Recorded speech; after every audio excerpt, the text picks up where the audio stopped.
Canal 3 Bénin, bonjour à tous et bon réveil. Merci de démarrer votre journée du lundi 20 juin 2020 avec nous. Actu Matin, c'est votre matinale. Installez-vous confortablement. Wahab Alikpara, bonjour. Bonjour Christian, bonjour à tous. On va vous retrouver dans un instant pour la une des journaux. Dans l'actualité ce matin, la municipalité de Parakou et la nouvelle épreuve politique, grandeur, nature qu'elle attend de traverser les jours à venir. Une nouvelle élection ou désignation de l'exécutif, si vous le voulez. L'exécutif communal, ce sur injonction de la Cour suprême qui, dans une décision rendue jeudi dernier, a invalidé le siège d'un conseiller FCBE après un recours formulé à son encontre par son parti. La décision fait perdre à la FCBE la majorité absolue, ça vous le savez. Elle se retrouve désormais au même nombre de conseillers avec l'ensemble des deux blocs de la majorité présidentielle, BR et UP, soit 16 conseillers dans chaque camp. On entre désormais dans des calculs politiques qui renvoient à une question au regard des forces en présence. Quels sont les schémas possibles pour le contrôle de la municipalité? Analyse du forum avec en plateau André Dossa, Moïse Dosoumou. Au téléphone, nous aurons Moudachirou Akakbo depuis Parakou. Il est le rédacteur en chef de la radio Fraternité FM qui suit pour nous cette actualité. En plateau, un expert de la décentralisation pour apprécier la nouvelle donne à Parakou. Franck Kenevo est notre invité. Il nous rejoindra juste après le forum. C'est la semaine du baccalauréat. Elle démarre ce lundi pour les plus de 95 000 candidats inscrits cette année. Cet examen qui compte pour la série des examens de fin d'année scolaire se déroule dans un contexte particulier de crise sanitaire. Le chroniqueur dresse le bilan de l'organisation et décerne un satisfait au gouvernement. À suivre dans une dizaine de minutes l'attraction des évaluations, titre de la chronique. Lundi, sur Actu Matin, le point de l'actu en 7 jours avec Idriss Boukari, comme tous les lundis d'ailleurs. Il a préparé pour nous le 7 jours au Bénin. Et en fin d'édition, la revue de presse avec Assiomo Kanya Siongon, puisque nous sommes lundi. Merci de nous rejoindre. Installez-vous. Alerte! Vous avez 60 ans et plus, ou bien vous souffrez d'une affection chronique? Ceci vous concerne. Le coronavirus fait des ravages, surtout dans les rangs des personnes âgées. Pour vous protéger, respectez les consignes. Pratiquez l'auto-isolement. Ne sortez de chez vous que pour cause de nécessité absolue. Il y va de la préservation de votre vie.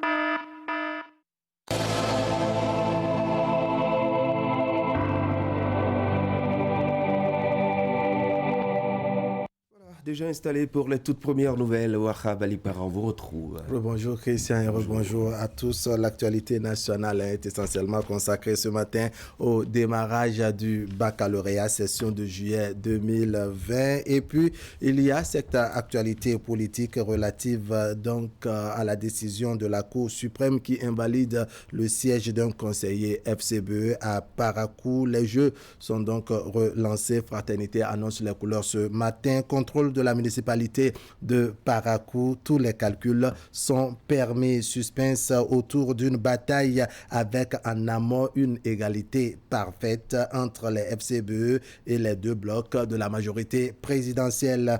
Camille Azomarou au sujet de l'interdiction d'importation des œufs. C'est une première victoire pour les agriculteurs béninois. Forum virtuel à Cotonou. La CCIB pense à l'avenir du secteur privé après le coronavirus. Baccalauréat, session de juillet 2020. Les hostilités lancées ce jour. Le DOP met les candidats en confiance. Et puis, dans les colonnes de Fraternité à la page 5 précisément, vous aurez le message du maire de la commune de Djougou aux candidats au bac. L'attraction des évaluations, c'est le titre de la chronique signée ce matin Moïse Dosoumou.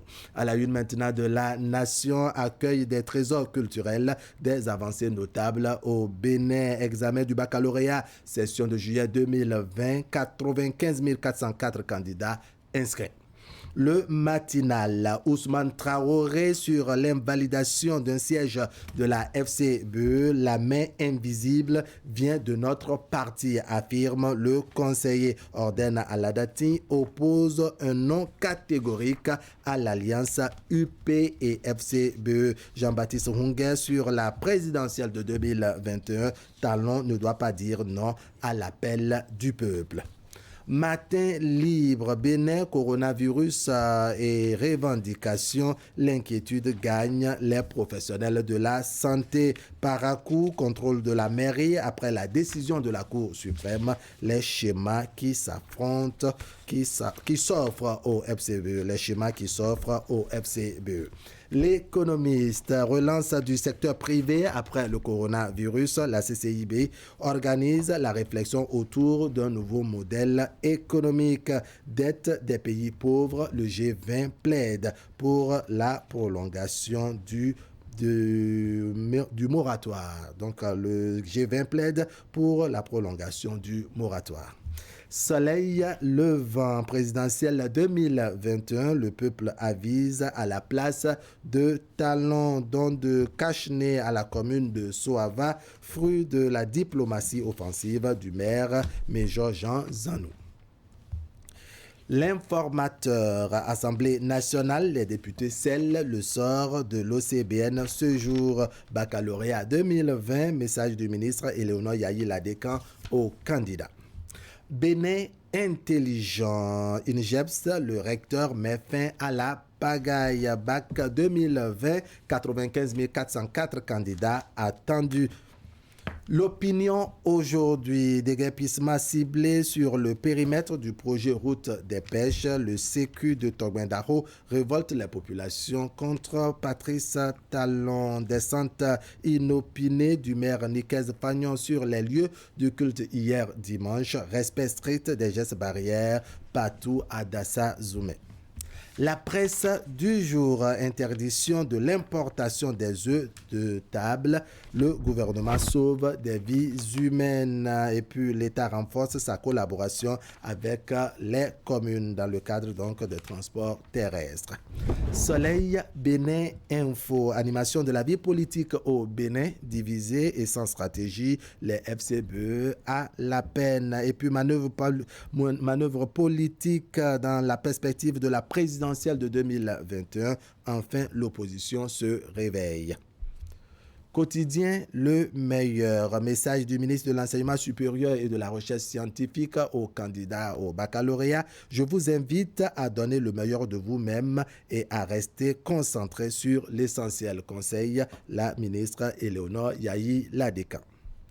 Le matin, baccalauréat, session de juillet 2020, 95 404 candidats, dont 35 049 filles planches dès ce lundi. Et puis, gestion de la crise sanitaire sur le terrain par les artisans avec leurs organisations fêtières. Le gouvernement fait le point. Nord-Sud quotidien à présent, COS, l'épi des détails sur la disparition du régisseur à retrouver donc dans les colonnes du quotidien Nord-Sud quotidien. Et puis Libération, tableau sanitaire du Covid-19, 1602 cas confirmés, 789 sous traitement, 782 guéris et 31 décès. Le gouvernement lance une nouvelle alerte. Les 4 vérités pour finir. Examen de fin d'année au Bénin. 95 404 candidats composent au baccalauréat 2022. Dès ce lundi, le CG de Royogbe accueille le lancement officiel sur le plan national. Et puis le ministre Jean-Claude Oussou offre 1 million de francs CFA à 20 jeunes entrepreneurs dans le cadre de l'entrepreneuriat pour booster les activités. Voilà, Christian, un tour rapide des parutions ce lundi matin avec Fraternité qui revient donc sur l'actualité à la mairie de Parakou. Justement, le quotidien Fraternité qui en sa page 3 revient donc sur l'actualité à la mairie de Parakou. La mairie de Parakou qui attend une nouvelle fois de vivre l'événement élection de l'exécutif, du maire, de ses adjoints, pourquoi pas jusqu'au chef d'arrondissement. En tout cas, tous les calculs sont permis, nous précise ce matin le quotidien Fraternité. Suspense autour d'une bataille avec en amont une égalité parfaite entre la force Cori pour un Bénin émergent et les deux blocs de la majorité présidentielle, à savoir le bloc républicain et le parti Union progressiste. Ces deux blocs, la somme des conseillers, ça fait 16. De l'autre côté également, ça fait 16. Au total, 32 conseillers, puisqu'il y a eu un siège qui est invalidé par la Cour suprême qui demande une nouvelle élection de l'exécutif. On va en parler tout à l'heure au forum de discussion. Nous aurons en direct depuis Parakou Moudachiro Akakbo qui va nous rejoindre pendant le débat. Ce sera après le mini-journal dont nous vous proposons les titres ce matin en plateau. Une dame, Ingrid Day, bonjour. Bonjour Christian, bonjour à tous. Nous allons parler ce matin, sinon tout à l'heure, du démarrage des épreuves écrites du baccalauréat session de juillet 2020. 95 404 candidats sont attendus dans 137 centres de composition ce jour. À quelques heures du démarrage de cet examen, la ministre de l'Enseignement supérieur s'est adressée aux candidats et à l'ensemble des acteurs impliqués dans l'organisation du bac 2020. À suivre également cette sortie médiatique du mouvement pour la réélection du président Patrice Talon en 2021. Un mouvement qui a vu le jour samedi dernier à Bomi-Calavi. Voilà, les détails, ce sera dans un instant. Ingrid vous laisse souffler quelques petites minutes, le temps de vivre la chronique du jour signée Moïse Dossoumo. Moïse, bonjour. Dans un instant, on parlera donc de cette attraction, l'attraction des évaluations, la transition. Nous prenons des mesures de sécurité pour vous et pour nous. Face au Covid-19, LBM Syste Location de Voitures vous protège. Nous mettons un point d'honneur sur le respect des consignes par nos conducteurs.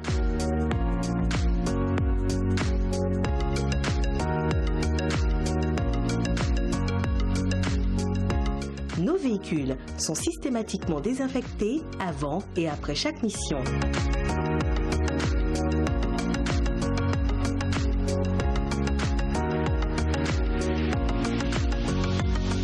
Faites-nous confiance. Votre sécurité, notre préoccupation. Syste LBM Location de Voitures, contact 60 60 60 63.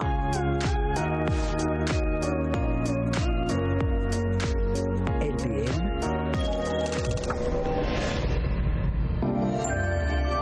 Le carrefour des grandes marques.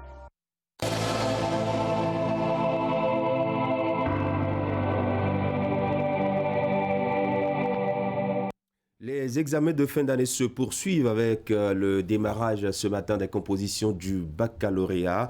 Nous allons analyser tout cela dans un instant, mais avant, la chronique du jour avec vous, Moïse Dossoumo. On vous écoute, l'attraction des évaluations. Mesdames, Messieurs, bonjour. Ils sont aux portes de l'université. Hier, lycéens, on les comptera bientôt dans le lot des étudiants. Une transition presque magique qui s'opère dans la vie de tout apprenant.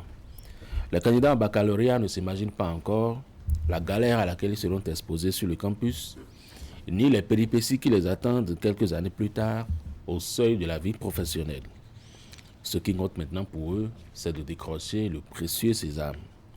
Malgré tout, le baccalauréat est un diplôme qui vaut son pesant d'or. Certes, ça n'a jamais été facile d'obtenir un parchemin.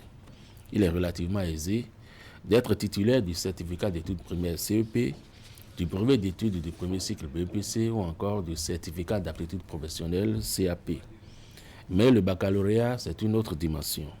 D'ailleurs, ce n'est pas pour rien qu'il constitue le premier diplôme universitaire.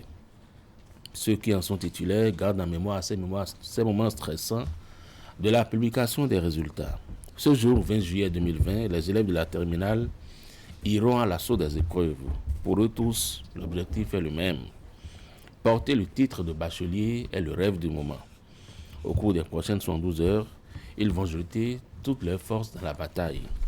Ceux qui se sont préparés depuis la rentrée n'auront pas de difficultés pour venir à bout des épreuves. Quant à ceux qui ont paressé ou négligé de s'occuper de leurs études, ils auront fort à faire pour tirer leur épingle du jeu. Pour ceux qui ont pris conscience à l'approche de l'examen, ce ne sera pas une mince affaire. En effet, ce n'est pas le jour de la guerre qu'il faut apprendre à tirer. A priori, seuls les candidats les mieux aguerris passeront les épreuves avec succès. Cette année, comme ce fut le cas pour les autres examens, le baccalauréat se déroule en pleine crise sanitaire. La Covid-19 qui bouleverse toutes les habitudes tient tout le monde en respect. Du coup, pour ne pas se retrouver pris au piège de la maladie, la chose la plus simple et la plus sage à faire, c'est d'opter pour la prévention. Et cela passe nécessairement par le respect des gestes barrières. Ils seront d'actualité durant toute la durée des compositions. Le lavage systématique et régulier des mains à l'eau au savon ou au moyen d'un gel hydroalcoolique, le port du masque facial et le respect de la distanciation sont les mesures les plus en vue. La direction de l'Office du bac rassure les candidats et leurs parents des dispositions prises dans ce cadre. Et comme ce fut le cas pour les précédents examens, la rigueur sera de mise pour briser la chaîne de propagation de la COVID-19. Les surveillants, superviseurs, vendeuses et autres intervenants dans les centres de composition sont tout aussi interpellés. Ce fut une année académique particulière. Vu les dégâts colossaux de ce virus un peu partout dans le monde entier, ce n'était pas évident que les activités académiques aillent à leur terme, surtout qu'elles ont été suspendues pendant un bon moment. Lentement mais sûrement, les pouvoirs publics ont œuvré pour qu'il en soit ainsi. Les ministères concernés, les structures techniques et le corps enseignant ont fait de leur mieux afin que l'école ne ferme pas très longtemps ses portes. Maintenant que le bout du tunnel est atteint et en attendant la prochaine année scolaire, il faut décerner une satisfaction à tous les acteurs dont les réflexions et actions ont permis d'en arriver là. Le baccalauréat, qui demeure l'attraction des examens, réunit cette année 95 404 candidats, dont 35 049 filles et 60 355 garçons, répartis dans 137 centres de composition. Voilà, merci beaucoup Moïse Dossoumo et très bonne composition à tous les candidats à cet examen qualifié de premier diplôme universitaire. On va d'ailleurs en parler au forum de discussion dans un instant. Ce sera juste après le mini-journal. Alerte coronavirus. Le coronavirus est une maladie respiratoire grave qui se manifeste notamment par une toux sèche, le rhume, une forte fièvre, des difficultés respiratoires. Si vous ressentez l'un quelconque de ces symptômes, que faire? Restez chez vous et appelez immédiatement le SAMU au 95 36 11 04 ou au 95 36 11 02 pour être pris en charge gratuitement. Attention, ne sortez pas. Attendez que les agents viennent à vous. N'allez pas dans une structure de santé, ni dans une pharmacie, ni chez votre médecin traitant. Vous contribuez ainsi à maîtriser la pandémie.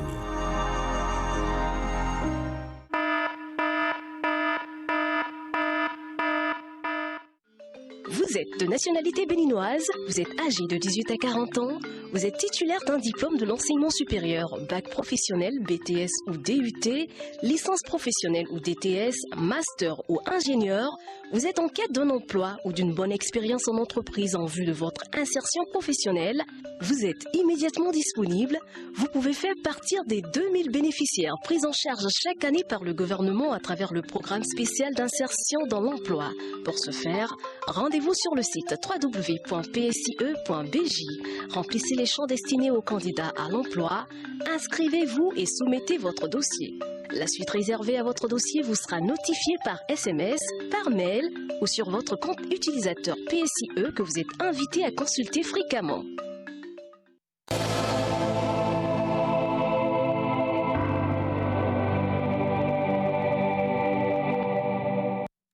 Le baccalauréat 2020 démarre ce matin sur toute l'étendue du territoire national. Avant de revenir au message de Madame la ministre de l'Enseignement supérieur et de la Recherche scientifique, eh bien, une série de messages à l'endroit des candidats. Nous sommes à quelques minutes donc du démarrage de la composition des épreuves écrites comptant pour cet examen.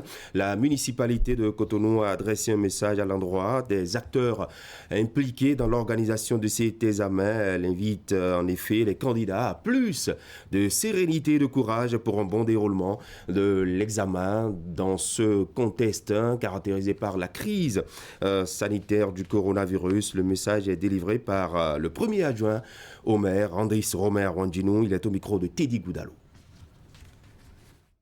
Cotonou, Mesdames et messieurs les acteurs du système éducatif, mesdames et messieurs les parents d'élèves, chers candidates et candidats, au nom du maire Luc Setonji Atroko, l'honneur me choisit de m'adresser à vous en cette veille de démarrage officiel des épreuves écrites de l'examen du baccalauréat, session de juillet 2020.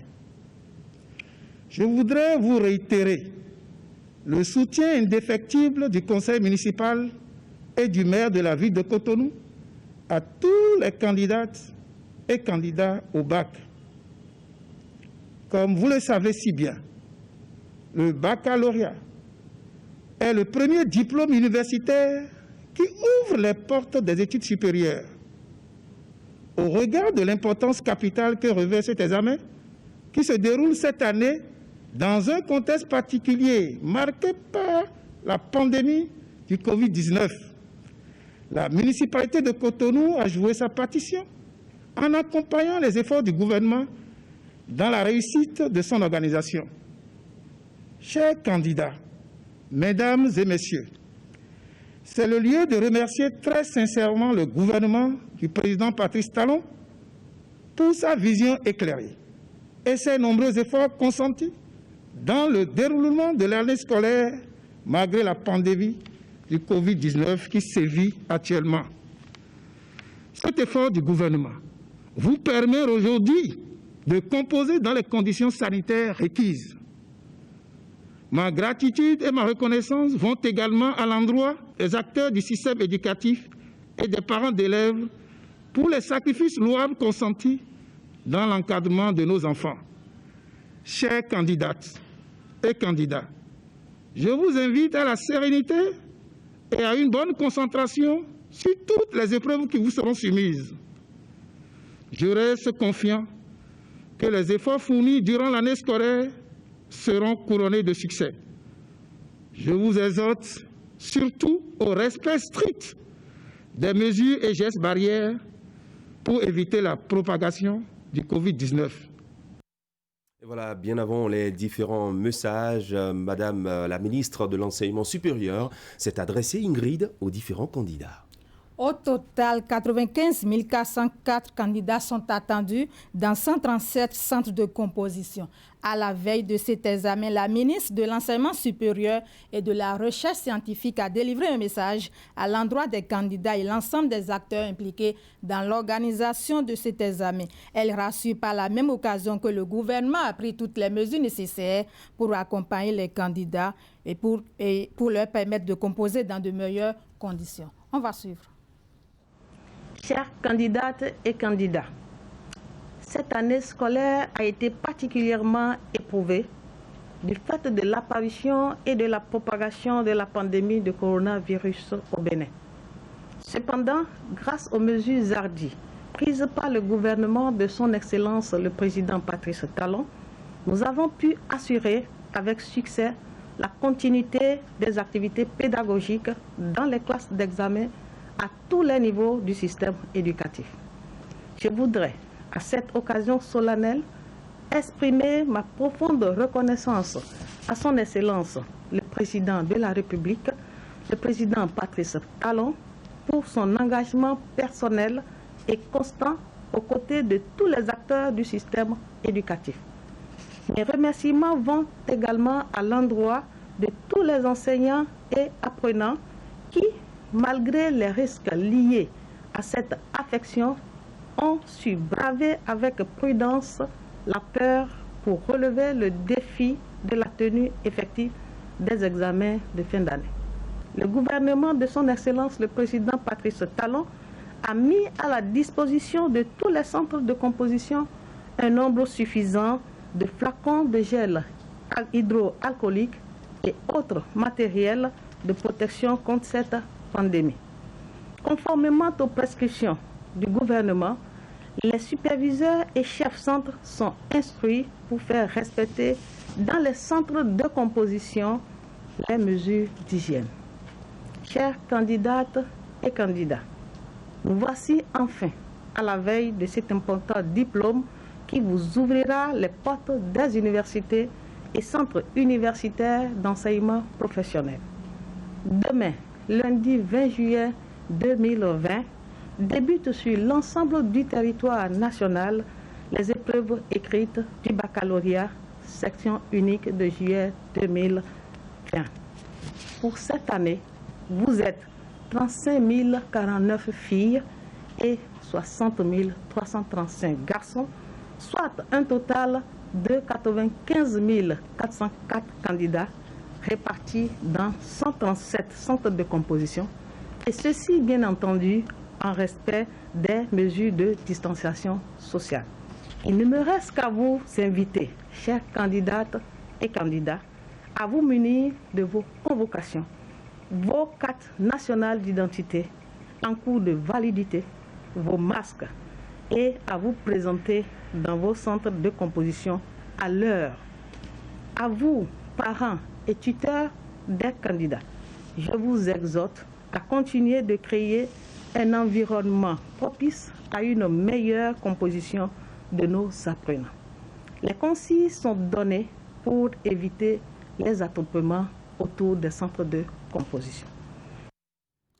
Autre volet de l'actualité à présent politique, les appels à un second mandat de Patrice Talon à la magistrature suprême du Bénin deviennent de plus en plus persistants. Le dernier en date vient d'un mouvement politique qui a vu le jour ce week-end. Son nom, Mouvement pour la réélection du président Patrice Talon en 2021. Le congrès constitutif de ce mouvement politique s'est déroulé à Bomé-Calavier en présence de Nassi Salossé. Patrice Talon, 10 ans. Patrice Talon, 10 ans. Les dés sont ainsi jetés pour le grand bain électoral de 2021 au Bénin. Et ces hommes et femmes, réunis au sein d'un mouvement politique auquel ils donnent naissance ici, font leur option. Celle de la continuité au sommet de l'État avec la réélection de Patrice Talon à l'issue de la présidentielle de 2021. Oui, avec Patrice Talon, c'est plus sûr en 2021, afin de lui permettre de poursuivre l'œuvre qu'il a si brillamment entamée. Les œuvres de l'homme du nouveau départ, dont le chapelet a été égrené sans bégaiement. La restauration de l'autorité de l'État en exigeant l'ordre et la discipline qu'il incarne lui-même. Il a désigné les chefs-lieux des 6 nouveaux départements en rendant officiels les 12 départements du Bénin avec à leur tête les préfets. Il fait libérer les emprises de nos voies pour plus d'espace afin de réaliser de plus grands travaux routiers. Il a régularisé les grèves de l'administration publique et a mis au pas les secteurs de l'éducation, de la santé et de la justice. À tout ceci, l'orateur a ajouté la révision de la Constitution qui, selon lui, répond désormais aux exigences de la modernité et la réforme du système partisan qui a fait naître aujourd'hui des partis politiques d'envergure nationale.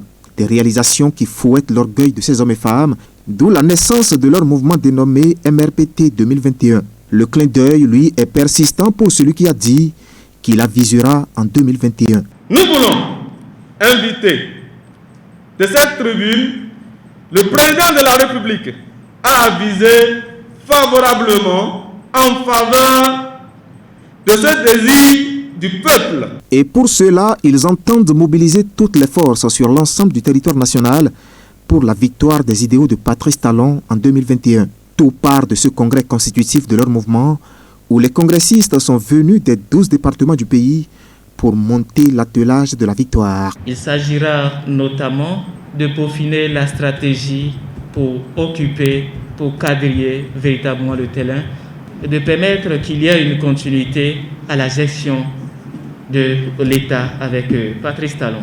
Le combat pour la continuité au sommet de l'État est donc engagé ici avec le mouvement pour la réélection de Patrice Talon en 2021. Les travaux de ce congrès durent 48 heures. Quel modèle de développement économique pour faire face à la crise sanitaire de la COVID-19? La question a fait l'objet de réflexions au cours d'un forum virtuel organisé par la Chambre du commerce et d'industrie du Bénin, CCIB. Les échanges des experts par visioconférence sont portés sur le thème « Les perspectives pour le secteur privé du Bénin après la crise Covid-19 ». Le forum a eu lieu vendredi au siège de la CCIB à Cotonou. Clément Achadi. Les impacts socio-économiques de la pandémie du Covid-19 sur l'activité des acteurs du secteur privé sont amers et les opérateurs économiques veulent trouver des solutions durables afin de s'adapter au nouveau paradigme que leur impose désormais la crise sanitaire. Pour ce faire, la CCIB, en collaboration avec les organisations patronales, organise ce forum virtuel sur les perspectives pour le secteur privé du Bénin après la pandémie du Covid-19. Pour anticiper, la Chambre du commerce et d'industrie du Bénin, par cette initiative, entend recueillir des propositions concrètes de la part des spécialistes de l'économie et ceux du monde des affaires. En effet, le forum virtuel a enregistré plusieurs panels par visioconférence. La pandémie de la Covid-19 a créé de sérieux ennuis au secteur privé béninois, que ce soit le secteur industriel ou commercial. Donc, les réflexions de la Chambre de commerce et d'industrie du Bénin, en l'occurrence des idées du président de la Chambre, ont permis d'initier ce forum pour pouvoir réfléchir sur les difficultés traversées par les entreprises et surtout ce qu'on pourrait faire après la crise pour pouvoir vraiment repartir sur de bons pieds. Un homme d'affaires, lorsqu'il est face à des difficultés, il les transforme en opportunités. Donc, cette crise a permis de comprendre que nous avons des faiblesses et nous avons donc diagnostiqué le mal. Il faut que nous puissions prendre le taureau par les cornes, que nous industrialisions notre pays et cela se fera par l'accompagnement du gouvernement à travers les différentes mesures proposées par les panélistes de qualité que vous avez suivis. Le but de ce forum virtuel de la CCIB étant de penser le modèle économique endogène auquel le Bénin pourrait s'adapter pendant la période post-Covid. Les experts ont fait des propositions qui touchent plusieurs secteurs, notamment l'agro-business, l'agro-industrie, les marchés communs et la réinvention du réseau routier. Une manière de repenser les politiques d'investissement pouvant profiter le secteur privé créateur de richesses et d'emplois. Je dirais que pour que le secteur privé béninois puisse vraiment prendre de l'envol, il va falloir que nous nous basons sur l'industrialisation du pays. Donc le Bénin doit devenir un pôle industriel de la sous-région. Nous ne dirons pas le pôle, il ne faut pas être trop prétentieux, mais un pôle industriel de la sous-région. Nous devons développer l'agriculture, nous devons faire la transformation des produits issus de l'agriculture. Ce n'est que par là que notre pays pourra vraiment se développer. À l'issue de ce forum virtuel, un document de rapport sera élaboré et soumis aux autorités publiques, mais aussi aux différents acteurs du monde des affaires. Une stratégie de la nouvelle équipe de la Chambre du commerce et d'industrie du Bénin qui entend innover tout en visant un nouveau modèle économique dynamique qui pourra en retour faire face au choc laissé par le Covid-19.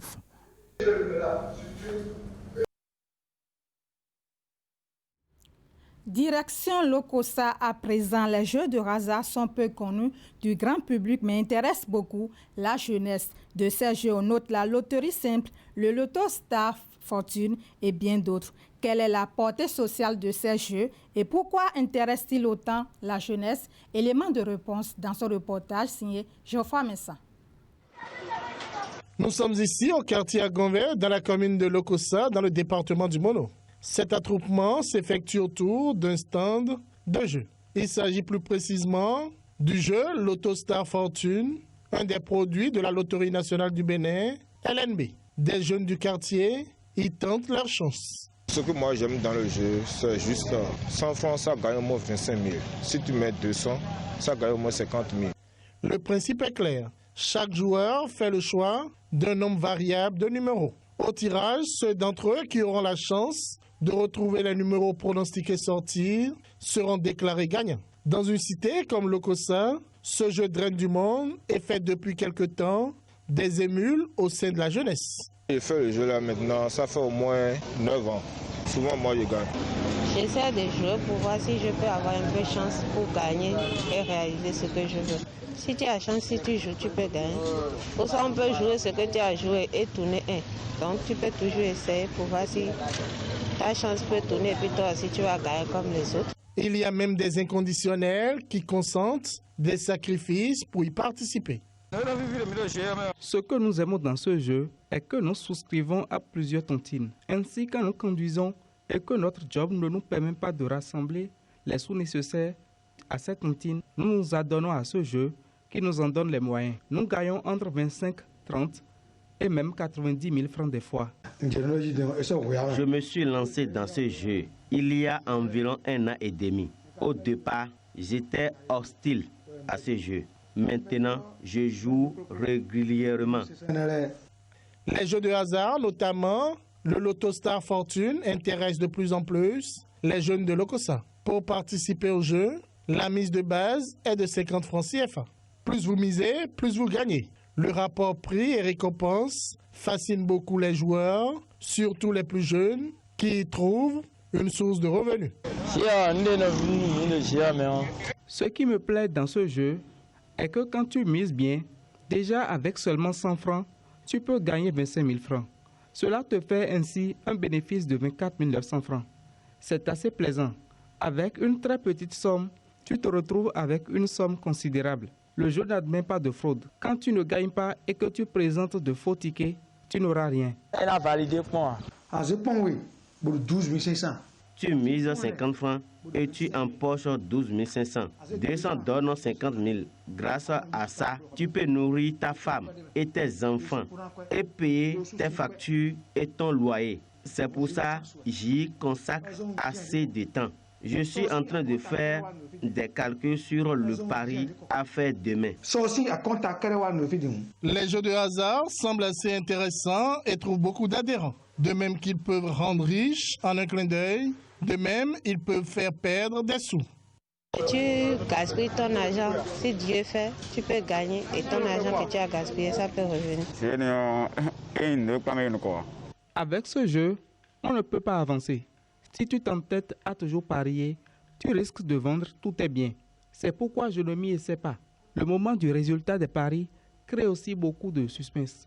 On ne se sent pas à l'aise. Je connais beaucoup de personnes qui ont été ruinées par ce jeu.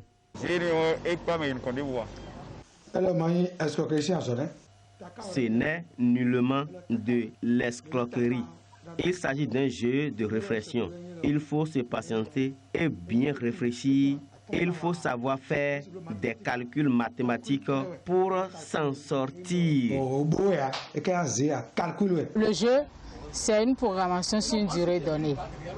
Et ils se disent, plus on mise sur ce niveau, plus ça ne va pas sortir. Or, ce n'est pas le cas. Les gens misent beaucoup et ça descend au tirage.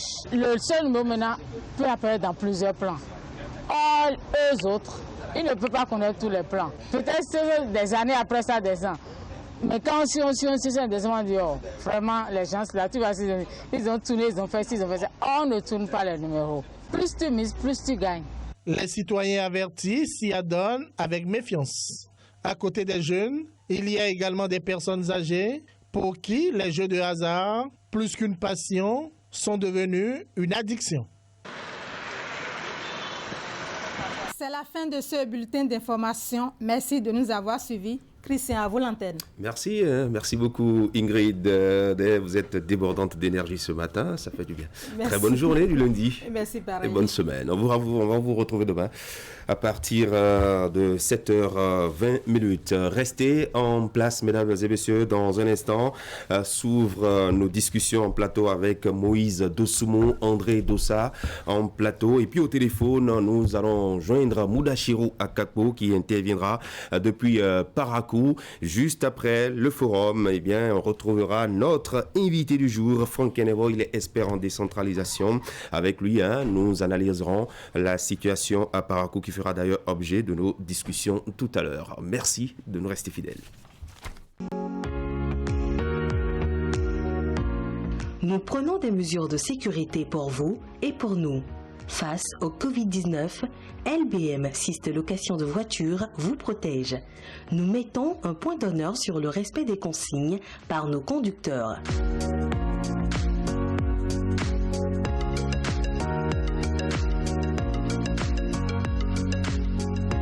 Nos véhicules sont systématiquement désinfectés avant et après chaque mission.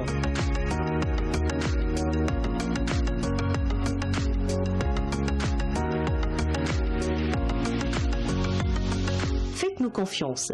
Votre sécurité, notre préoccupation. SIST LBM Location de voitures, contact 60 60 60 63.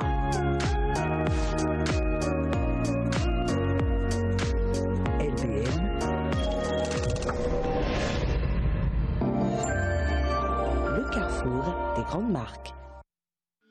Vous êtes de nationalité béninoise, vous êtes âgé de 18 à 40 ans, vous êtes titulaire d'un diplôme de l'enseignement supérieur, bac professionnel, BTS ou DUT, licence professionnelle ou DTS, master ou ingénieur, vous êtes en quête d'un emploi ou d'une bonne expérience en entreprise en vue de votre insertion professionnelle, vous êtes immédiatement disponible, vous pouvez faire partir des 2000 bénéficiaires pris en charge chaque année par le gouvernement à travers le programme spécial d'insertion dans l'emploi. Pour ce faire, rendez-vous sur le site www.psie.bj. Remplissez les champs destinés aux candidats à l'emploi, inscrivez-vous et soumettez votre dossier. La suite réservée à votre dossier vous sera notifiée par SMS, par mail ou sur votre compte utilisateur PSIE que vous êtes invité à consulter fréquemment.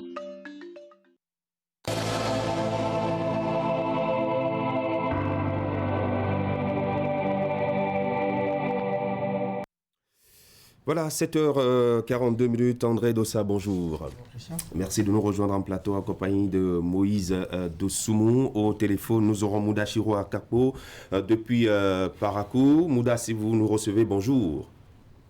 Christian Dadédian, bonjour. Bonjour le plateau. Voilà, Mouda, la première question, nous allons vous l'adresser puisque c'est vous qui êtes à Parakou et l'actualité, c'est bien évidemment Parakou. Quelle est la vie en ce moment à Parakou depuis jeudi, après la notification de la décision de la Cour suprême invalidant le siège du conseiller FCBE Ousmane Ablaye Traoré?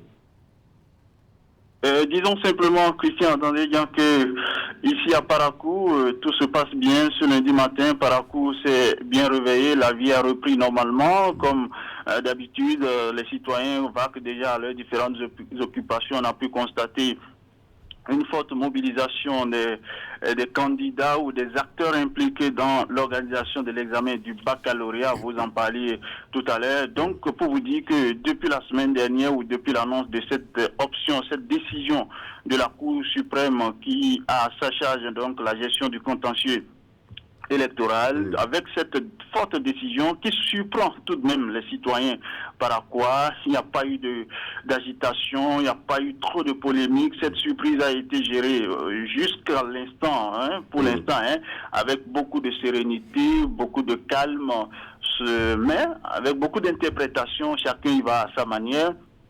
Puisque pour d'aucuns c'est une déception parce que les chances deviennent minces, mais par contre pour d'autres, on se réjouit dans l'espoir que peut-être son camp politique, son parti politique puisse contrôler avec cette nouvelle décision la mairie. Donc c'est de cette manière que Parakou vit cette situation, les citoyens paraquois vivent donc cette décision de la Cour. Il faut le dire, tout le monde croyait qu'on a déjà fini avec, ou qu'on a tourné définitivement la page des élections communales et municipales pour avoir le regard désormais tourné vers les défis de développement au niveau de Parakou. Mais hélas, Christian, ce n'est pas le cas. La Cour suprême en a décidé autrement et les Paraquois prennent acte en attendant de voir la suite et ce qui sera. Voilà, un recours qui a prospéré, André Dossa, et qui remet Parakou sur la scène politique. Il le disait tantôt, Mouda Chiro Akapo.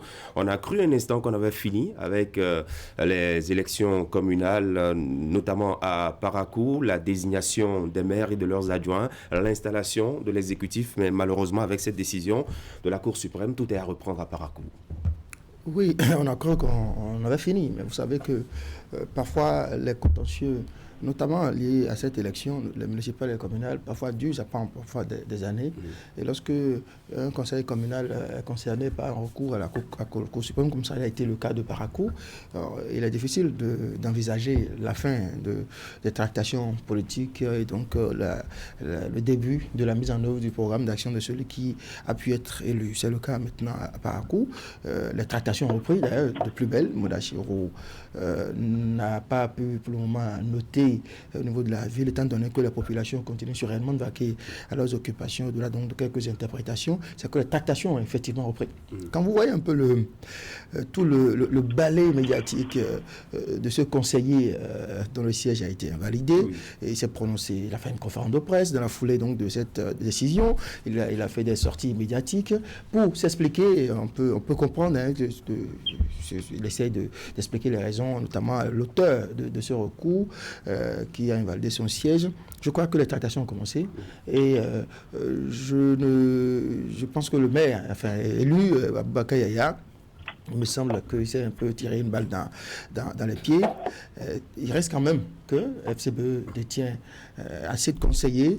Et si peut-être il arrive à être un petit peu habile dans les négociations, dans les tractations, qui sait, il pourrait toujours conserver son siège, même si ses chances, comme vous l'avez dit, sa cote n'est pas vraiment fameuse. Oui. FCBE, 16 conseillers, Bloc républicain, 12 conseillers, Union progressiste, 4 conseillers, une équation difficile à résoudre actuellement à Parakou. Quel parti prendra alors le poste de maire? Aboubakar Yaya toujours, ou on verra dans un autre camp?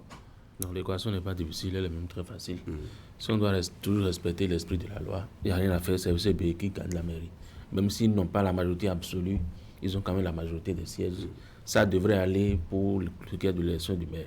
Mais si on n'a plus une simple désignation, il faut aller directement dans les urnes. Mais la réalité sera tout autre chose. Parce que n'oublions pas qu'au départ, quand cette mandature a été installée, FCBE n'était pas si unique que ça. Il y avait 2 conseillers fondeurs qui ont rallié justement UP et BR. Et c'est l'un des 2 justement dont le siège a été invalidé. On a supposé que celle justement qui était candidate du même parti qu'on dit soit toujours campé de sa position. Il n'y a rien à faire. Vous parlez de Dame Alimatou. C'est l'autre camp forcément qui va répondre le poste de maire. A priori, si on s'arrête à ce niveau. Donc pour moi, l'équation n'est pas compliquée. Elle est déjà résolue. À moins qu'en temps, les données aient changé, que les uns et les autres justement soient revenus à de meilleurs sentiments. Mais dans cette affaire-là, ce que je ne comprends pas, qu'une personne inéligible parvienne justement à se faire inscrire sur une liste de candidature et à se faire lier à passer en toutes ses mailles. Je me dis, mais qu'est-ce qui n'a pas marché? Et qu'on avait à détecter ça maintenant, quelle est la suite qu'on réserve à cette affaire-là, au-delà du plan politique? Quelles sont les sanctions qu'on réserve? A-t-il produit un faux casier judiciaire? Est-ce le parti qui n'a pas été regardant? Est-ce la Sénat qui n'a pas été regardante? Ou c'est surtout le vrai problème? Il faut qu'on règle ça au-delà des problèmes politiques que ça crée. Il faut qu'on ait également la source pour sanctionner ça. Parce que le fait même qu'ils soient venus sur la scène politique pour s'exprimer, pour dire que c'est son parti qui a de son malheur, je dis, mais on ne devait pas permettre ces choses-là dans ce pays. Vous êtes fautifs. On a découvert votre jeu. La meilleure chose à faire, c'est de se taire. Avant de revenir sur le sort qu'il faut réserver à ce conseiller, allons faire des analyses politiques, surtout avec vous, Moudachi Ouakapo, vous qui suivez tout de près pour nous à Parakou. D'abord, on se rappelle la première tentative de l'élection du maire, 2 conseillers frondeurs, dont une dame, la dame Alimatou. Est-ce que après la désignation du maire et de ses adjoints, l'harmonie est de retour, est totalement de retour au sein de cette famille politique-là, FCBE à Parakou? Difficile de le dire, Christian Dandeyan, parce que quand vous entendez d'abord le conseiller déchu, on le sent à l'aise dans ses propos en s'attaquant à sa famille politique qui serait à l'origine de ce recours qui lui fait perdre son siège et qui fait perdre à la commune le 33e siège au niveau du conseil municipal. C'est bien triste. Et c'est là que je voudrais rebondir pour dire, contrairement à Moïse, moi je pense que l'équation est difficile à gérer parce que les FCBE ont perdu la majorité absolue. La majorité absolue des FCBE, au terme de cette élection, est tombée. Et puisque la loi parle de majorité absolue, et donc les FCBE n'ont plus cette majorité, ils n'ont plus cette chance, cette possibilité de se sentir à l'aise pour contrôler la mairie. Et c'est justement par rapport à cet aspect que la Cour suprême dit qu'il faut reprendre sous quinzaine. La Cour suprême ordonne sous quinzaine la reprise des élections ou, si vous voulez, la désignation de l'équipe dirigeante. Par conséquent, ça devient difficile, vous l'avez dit tout à l'heure, Union progressiste 4, Bloc républicain 12, on sait qu'ils sont dans un bloc compact, ça fait 16. De l'autre côté, FCB a cette majorité relative, 16 également. Qu'est-ce qui va se passer concrètement? Sur le terrain politique, c'est difficile. André l'a dit, les tractations ont démarré depuis la semaine dernière. Plusieurs schémas se présentent. Et jusque-là, parlant des chances, c'est difficile de dire. Aboubakar Yaya pourra rester contrôlé, aura cette chance de rester pour contrôler la mairie pendant les 6 prochaines années. C'est l'ancien maire, Charles Toko, qui aura la possibilité de revenir parce que oui, au niveau des deux blocs, Union progressiste et Bloc républicain, ils vont s'entendre et désigner peut-être quelqu'un au sein des FCB ou bien... Il est parti, Moudachi Wakakou, il va nous revenir tout à l'heure. Oui, Moïse Dossou, il ne partage pas votre lecture, votre analyse. Je disais exactement la même chose que lui. Je dis que l'équation n'est pas compliquée, elle est très simple. Si on doit s'en tenir à l'esprit de la loi, c'est FCB qui est dans la mairie. Mais que la réalité est tout autre chose, que de l'autre côté, ils sont 16, les deux partis réunis, et qu'il y a toujours une frondeuse du côté des FCB qui va s'allier à eux. Que ça, c'est la réalité du terrain. À moins qu'en temps, Yaya a réussi maintenant à maintenir la cohésion de son groupe, ce qui n'est pas encore évident. Donc lui et moi disons la même chose, tout simplement. Oui, pour les intérêts, est-ce qu'on va assister à, disons, une fragmentation de la force Cori pour un Bénin émergent? Vont-ils s'associer et aller vers cette alliance contre nature avec les deux blocs de la majorité présidentielle? Vous savez déjà que le maire Aboubakar Yaya n'était pas un maire très fort qui donc avait été élu. Il a sans doute aussi profité d'une décision politique du chef de la majorité au pouvoir pour dire il faut respecter la loi, il faut que les majorités absolues, là où les gens ont eu les majorités absolues, puissent rayer, diriger la ville, ce qui, ma foi, a aussi profité un peu. Sinon, la fronde de départ, à savoir les deux conseillers, celui dont le siège vient d'être invalidé et la dame que Mondachero a évoquée tantôt, ces deux éléments-là déjà le mettaient en difficulté, mettaient un peu cette cohésion au sein de FCB, toute sa personne en difficulté. Aujourd'hui, où ce siège a été invalidé, où il s'est retrouvé à 16 conseillers, je crois que la situation devient très compliquée pour lui. Et je sens même un Charles Toko avoir plus de chances de reprendre son poste de maire que Yaya de conserver. Je ne le vois pas aujourd'hui disposer d'assez de marge de manœuvre pour aller chercher un compromis avec des éléments donc, de la mouvance présidentielle pour rester maire. Ça va être très difficile pour lui, mais toujours dit que nous sommes en politique. Tout est possible en politique, y compris surtout dans le cas d'espèces.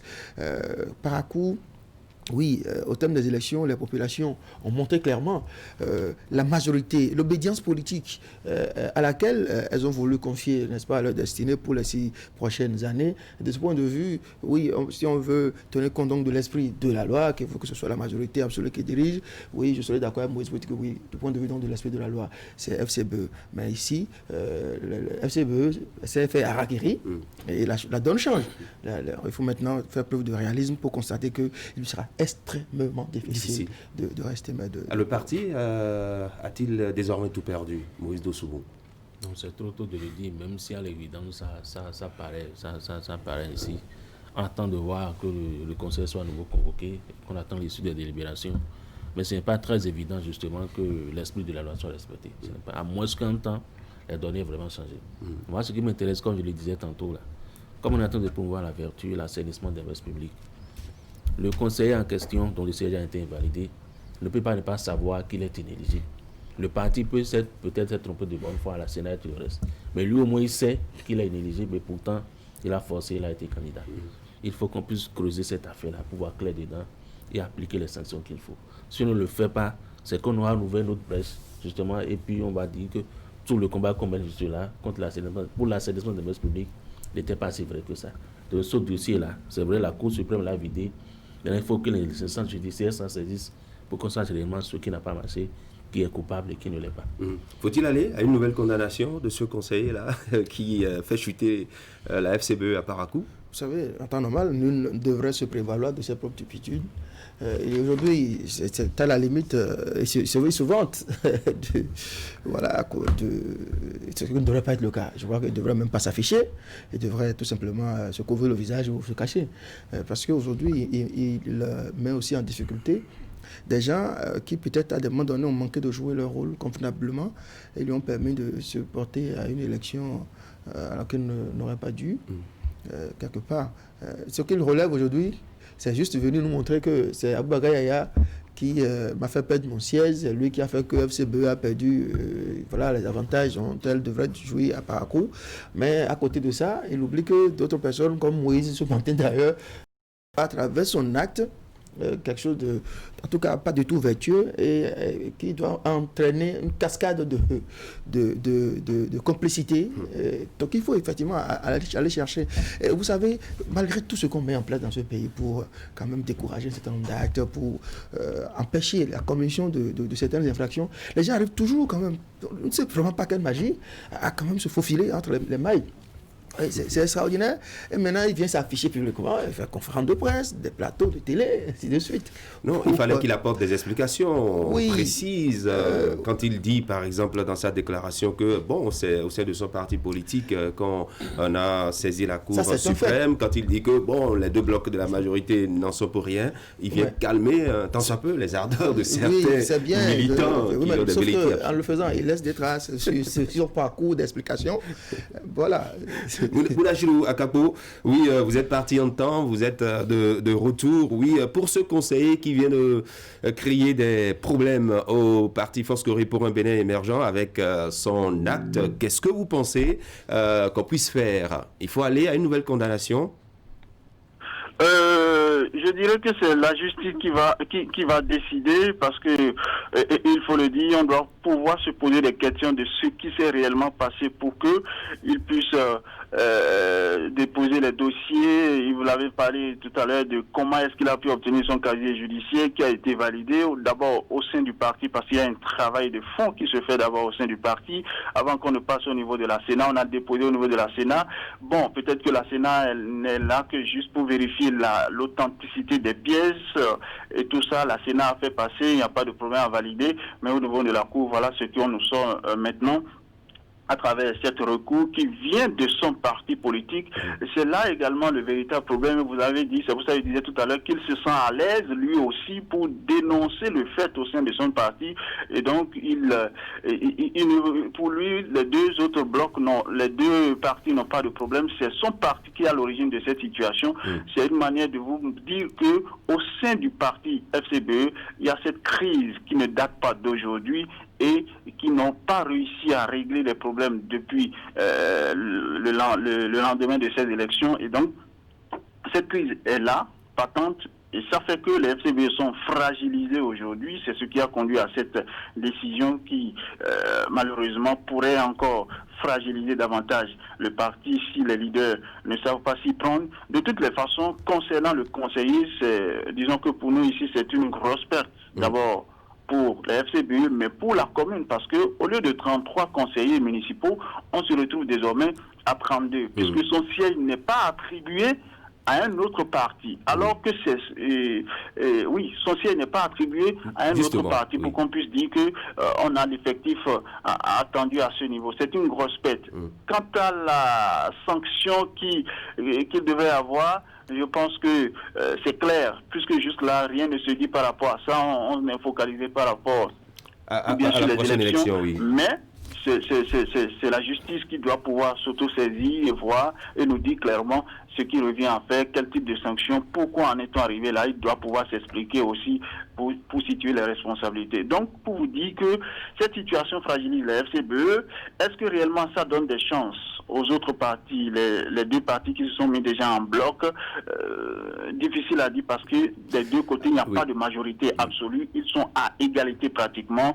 Qu'est-ce qui va se passer? Les tractations sont en cours, mais je dis que ce soit est-ce que vous avez des informations sur la convocation des conseillers, la date de convocation des conseillers par le préfet?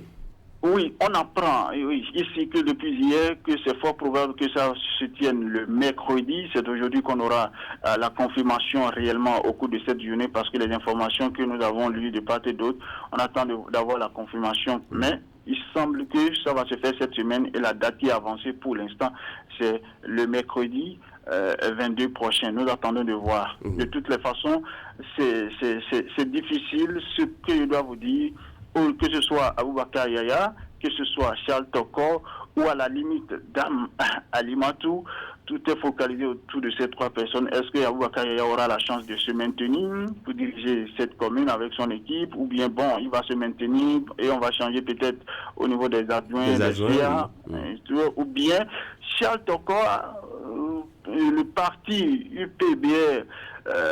Lui qui avait d'ailleurs fait des déclarations en disant que bon, c'est Dame Alimatou qu'ils avaient choisi pour être maire. Est-ce qu'elle va revenir à la charge?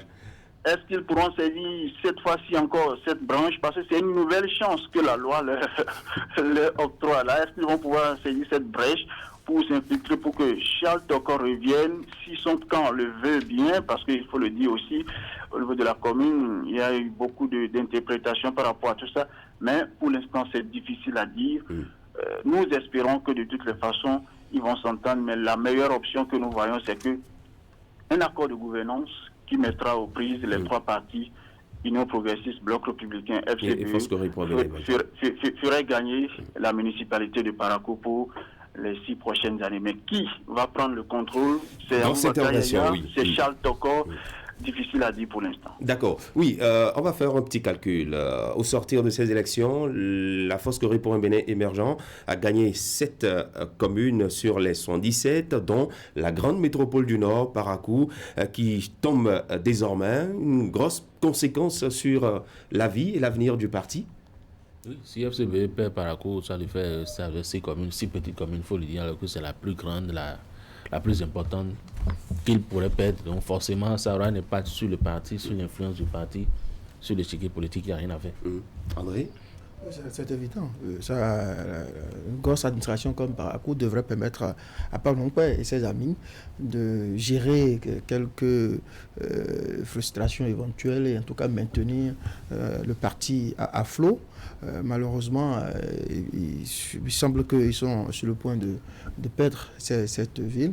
C'est toujours aussi, vous voyez, la question de la gestion des intérêts, la gestion des privilèges, la distribution du butin qui a conduit à là où nous en sommes. Parce que quand on raconte un peu la situation du monsieur qui a perdu son siège, c'est qu'on l'aurait mis en queue de liste, il s'est battu, il s'est investi dans la campagne, etc. Il a été élu. Il me semble qu'il y a un poste de CA qui lui était promis et que finalement on lui a arraché. Et voilà, il s'est mis un peu en marge donc, de ce qui a été retenu dans le parti avec Dame Alimatou pour ramener à compte courant. Donc finalement, voilà, ça aboutit, là où ça aboutit. Et vous voyez, dans la foulée de la décision de la Cour suprême, il y a une vidéo du maire qui a circulé où on voit qu'il y a dans un discours, en tout cas qu'on ne lui connaît pas, on ne lui a pas connu jusque-là, ou un discours tendant à caresser dans le sens du poil le chef de l'État, saluer les actions. Bon, donc on va estimer que, est-ce que cette affaire n'annonce pas quelque chose? Quand ça n'a pas tardé, on a vu qu'il y a une notification de la décision de la Cour suprême. C'est bien triste pour lui. Il aurait pu permettre peut-être à Parakou de vivre une autre expérience de décentralisation. Bon, on n'est pas non plus en train de le condamner ici, parce que ce n'est pas exclu, nous sommes en politique, qu'il demeure maire de Parakou, même si après il y a des compromis à faire. Mais une autre solution serait qu'en dehors de lui, bien de Dame Alimatou, que le parti désigne un autre candidat qui peut aussi faire le consensus et puis passer. Tout est possible. D'accord, on attend de voir, puisque Moudassio nous a soufflé il y a un instant que c'est probablement mercredi prochain. Deuxième sujet abordé ce matin, les députés qui retournent au Parlement pour la 3e session extraordinaire de cette année 2020. 12 points inscrits à l'ordre du jour de cette session demandée par le chef de l'État. Et on entend dire que les députés vont procéder à la désignation de leurs représentants au sein du Conseil d'orientation et de supervision de la liste électorale permanente informatisée COS-LEPI, Moïse Dossoumoun. Les choses se précisent pour la présidentielle alors? Ça va, les choses se précisent. C'est un rendez-vous important qu'on ne peut pas manquer. Mais cette fois-ci, contrairement aux autres élections où on n'a pas vraiment senti un certain intérêt des populations ou bien des politiciens pour le COS-LEPI, la donne va changer radicalement. Il y a une grande attraction, les gens seront vraiment intéressés par ce qui se passe là-bas. Beaucoup de polémiques vont venir parce que c'est l'élection la plus importante, l'élection la plus capitale. Et quand on voit la composition de l'Assemblée, ou une certaine frange politique ne soit pas représentée au niveau de ce cause, forcément, ça va alimenter davantage la polémique, les inquiétudes et tout le reste. On va vraiment entendre beaucoup de choses, ça c'est une certitude. Ce qu'on ne va pas travailler, je ne dirais pas sereinement, mais discrètement. On va beaucoup les interpeller, ils seront au four, au moulin, et ça va changer un peu justement de la calmie qu'on a vu jusque-là. Oui, Moudachirou Akapo, vous êtes là? Oui, je suis là, Christian. Oui, et vous suivez aussi de près les événements qui nous conduisent inexorablement vers la présidentielle de 2021, le COSLEPI, dont les membres seront désignés certainement au cours de cette 3e session extraordinaire. Oui, je dirais que c'est un exercice habituel pour les parlementaires parce que chaque année, il faut envoyer des représentants, il faut désigner le bureau du COSLEPI pour actualiser le fichier électoral, puisque nous avançons déjà vers une nouvelle élection, il faut travailler à cela. Je pense que sur le terrain politique, au niveau de l'Assemblée, bon, il n'y aura pas trop d'enjeux à ce que je sache, parce que avec la configuration qu'on a au niveau de l'Assemblée, la répartition ne doit pas, de mon point de vue, poser trop de problèmes pour les élus parlementaires qui s'y retrouvent. Et donc, contrairement à ce qu'on avait enregistré ou à ce qu'on a connu les années antérieures, où peut-être même pour cette désignation, ils ne s'entendent pas, il y a parfois des blocus, des reports sur des reports, ça fait retarder le processus et tout ça. Je pense que cette fois-ci, les choses pourraient aller beaucoup plus vite, on l'espère bien, et que au niveau de cette mission, le travail également qu'on attend, l'actualisation du fichier puisse se faire conformément aux tests, qu'on puisse déposer à temps, que le COSLEPI puisse avoir les ressources, les moyens nécessaires pour cette mission. Mais bon, la grosse question qu'on se pose, est-ce qu'on a toujours besoin d'investir au niveau du COSLEPI? Qu'est-ce que fait déjà de l'autre côté qu'est-ce qui a été fait du côté de RAVIP, le travail qui a été fait à ce niveau, au niveau de l'ANT, avec toute l'équipe de RAVIP et tout ça, on nous dit qu'on actualise, qu'on est sur le terrain pour beaucoup d'autres opérations. COSLEPI également de l'autre côté. Jusque là, il y a de mon point de vue un flou là, qu'on puisse clarifier les choses et confier définitivement la tâche à une seule équipe, une seule structure, pour que les choses puissent bien se passer, qu'on évite également de dépenser en l'air, parce que là, il faut rationaliser les ressources aussi. Le chef de l'État... Vous craignez pour les caisses de l'État. Alors, par rapport à la loi, je pense que c'est le dernier COS qui va être installé, André Dossa. Et nous venons de sortir d'une élection, les communales. Une autre élection qui pointe à l'horizon. A-t-on véritablement besoin d'aller à l'installation d'un nouveau COSLEPI? Vous savez, la loi a prévu qu'on puisse procéder à l'installation chaque année d'un COSLEPI qui dispose d'un délai de 6 mois pour actualiser le fichier électoral national. Depuis quelques années, depuis plusieurs COS maintenant déjà, cette activité d'actualisation du fichier électoral national n'a plus été cette matière qui donne lieu souvent à des tergiversations, des contestations, parce que, vous savez, le génie béninois a permis de mettre en place une liste électorale supervisée par un organe qui réunit les parties prenantes. Et depuis la reprise de la LEPI dite Bako-Baclé, nous avons enfin un fichier électoral qui a obtenu l'adhésion des différents acteurs. Ce qui fait qu'aujourd'hui, les gens ne sont plus tellement... C'est pas que les élections municipales ou législatives ont manqué d'intérêt. Lorsque même les partis demandent à venir voir au COSLEPI qu'ils viennent, ils se rendent compte. Parce que nous avons aujourd'hui un instrument qui n'est pas manipulable. Contrairement à ce que les gens peuvent penser, la liste électorale qui est là aujourd'hui, qui arrive en fin de vie en 2021, n'est pas un instrument que l'on peut manipuler. On ne peut plus faire aujourd'hui une fraude sur la base de cette liste électorale-là au Bénin, comme ça a pu être le cas par le passé. Il faut aller chercher les niveaux de fraude au Bénin maintenant sur le terrain, c'est-à-dire au cours de scrutin, peut-être dans les démembrements de la Sénat. Mais maintenant, aujourd'hui, à partir du COSLEPI, ce n'est pas possible. Et alors, faut-il continuer d'installer un COSLEPI? La liste électorale qui est là finit en 2021. Peut-être qu'il faut continuer à gérer les derniers instants en installant le COS, parce que c'est toujours le COS. Les COS qui sont élus, qui sont installés, sont là seulement pour intégrer ce qu'on appelle les nouveaux majeurs.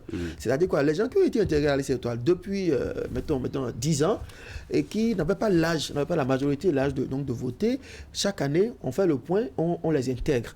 Il y a une activité qui pouvait être une activité conflictogène ou chrysogène, en tout cas donner lieu à des contestations, mais qu'aucun corse n'a le courage d'entreprendre. C'est la radiation. La radiation des citoyens décédés. Ouais. Il y a des citoyens peut-être qui ont perdu leurs droits civiques, il y en a qui sont décédés, mais il y a 2 lois, par exemple, que l'Assemblée nationale doit pouvoir mettre en harmonie, la 2015-01, 2015-02, me semble, mais compte tenu de la délicatesse de cette activité, les Corses se suicident et ferment les yeux dessus pour éviter les problèmes. Toujours est-il qu'en 2021, on aurait fini ce fichier électoral national, et puisque nous avons fait le RAVIP, et que le gouvernement a entrepris une modernisation de l'état civil, je crois qu'on devrait pouvoir rentrer dans une nouvelle ère, celle de faire nos élections sur la base d'un registre national des citoyens où on extrait une liste des citoyens en âge donc de voter. Voilà. Alors, on va finir en disant un mot sur ces examens nationaux. C'est la semaine du baccalauréat, le bac qui démarre ce matin. Vous nous avez décrit en début du forum l'ambiance à Parakou. En ce moment, les candidats doivent être en salle. Moudachi Wakapo. Oui, déjà 8 heures passées de 12 minutes, Christian Dandeyan. C'est clair que tous les candidats sont déjà en salle, en tout cas ceux qui ont pris le rendez-vous, parce qu'à l'heure là, s'il y a encore des candidats qui n'ont pas encore franchi les portes des centres de composition, ils seront purement et simplement exclus.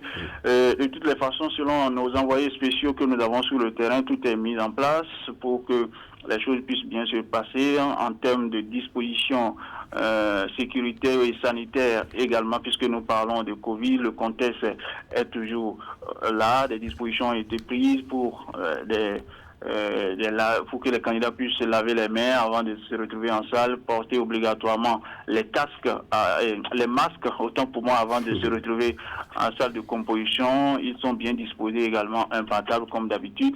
Et donc, au niveau de Parakou, pour l'instant, tout se passe bien. Les autorités politico-administratives sont déjà également sur le terrain, précisément au centre du collège d'enseignement général Hubert Koutoukou-Maga, où le lancement au niveau départemental va se faire ce matin, aux côtés du préfet Ibril Maman Sissé. Nous avons les superviseurs, les chefs centres, ainsi de suite, qui sont là pour coordonner.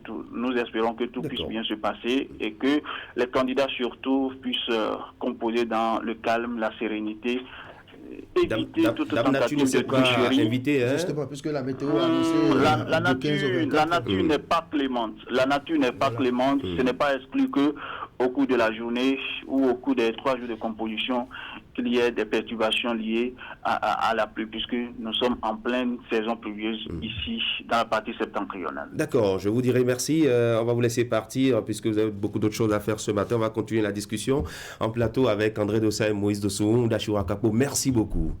Merci à vous, Christian. Merci, André Dossa, Moïse Dossou. Merci, bonne journée à vous. On vous écoute, Moïse. Un mot sur le bac. Le bac reste le bac, quoi qu'on dise. Il y a les autres examens et puis il y a le bac.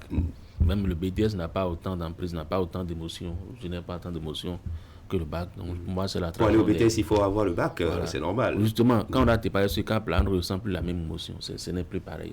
C'est tout autre chose. Que ce soit la composition, la proclamation, c'est tout autre chose. Ce n'est pas comparable, en fait. Donc ceux qui sont là maintenant vont faire cette expérience. J'espère que beaucoup parmi eux parviendront à avoir ce précieux examen-là. Mais après ça, après l'euphorie, c'est la galère qui commence. Ils vont également faire cette expérience. Et la crise sanitaire justement actuelle oblige à changer d'habitude et tout, comme ce fut le cas pour le CIP, BPC, CAP et autres. C'est sûr que ce sera encore le cas pour le bac. Donc il n'y a pas d'inquiétude à ce niveau-là. Il faut juste espérer que ça se passe bien, que beaucoup réussissent. Et après, maintenant, le challenge pour la formation supérieure. Oui, avec le contexte lié à la pandémie du coronavirus, est-ce que nous devons nous attendre à avoir un fort taux de réussite à ces différents examens? C'est un examen, ce n'est pas un concours. Donc, c'est forcément ce qui a été fait en classe, c'est ça qui est donné aux apprenants. Donc, si ce n'est que ça ne devrait pas être le problème. Il ne faut pas que la Covid soit le prétexte pour justifier d'éventuelles contre-performances des candidats. C'est ce qu'on a fait en situation de salle, qu'on vous donne à l'examen, et c'est la moyenne qui est recherchée, ce n'est pas les meilleurs qui sont recherchés. Donc a priori, pour ceux qui se sont préparés, il ne devrait pas avoir de problème. Oui, André Dossa. Vous savez, le premier contact de l'élève avec le monde universitaire, c'est le baccalauréat. C'est à cette occasion que vous voyez même des professeurs d'université qui sont superviseurs, c'est le premier contact. Le bac demeure un examen mythique, un peu partout dans le monde d'ailleurs. Mais ici, la crainte de beaucoup de parents, vous l'avez relevé dans votre question, est-ce que la pandémie ne va pas avoir un effet néfaste sur les résultats éventuels? Mais je crois que non, Moïse l'a expliqué. Les évaluateurs vont soumettre aux candidats des éléments auxquels ils ont été confrontés au cours de l'année. Donc il n'y a pas de preuves à confectionner en dehors donc, de ce contexte que nous traversons. Il faut souhaiter bonne chance aux candidats et que les endroits du pays qui pourraient être arrosés et que les citoyens puissent, les candidats puissent sortir, protéger leur convocation surtout, c'est très important, parce que sans ça, vous n'entrez pas en salle de composition. Voilà. On rappelle qu'ils sont 95 404 candidats, dont 35 000 et quelques filles qui composent pour cet examen. Merci à vous, Moïse Dossoumou, très bonne journée. Demain, on vous retrouvera en plateau pour la chronique du jour. Vous restez avec nous, André Dossa, notre invité à nom, Franck Kenevo, il est expert en décentralisation. Avec lui, on analysera une fois encore la situation à Parakou, la reprise des élections. Quels sont les différents schémas possibles? Alerte! Vous avez 60 ans et plus, ou bien vous souffrez d'une affection chronique? Ceci vous concerne. Le coronavirus fait des ravages, surtout dans les rangs des personnes âgées. Pour vous protéger, respectez les consignes. Pratiquez l'auto-isolement. Ne sortez de chez vous que pour cause de nécessité absolue. Il y va de la préservation de votre vie.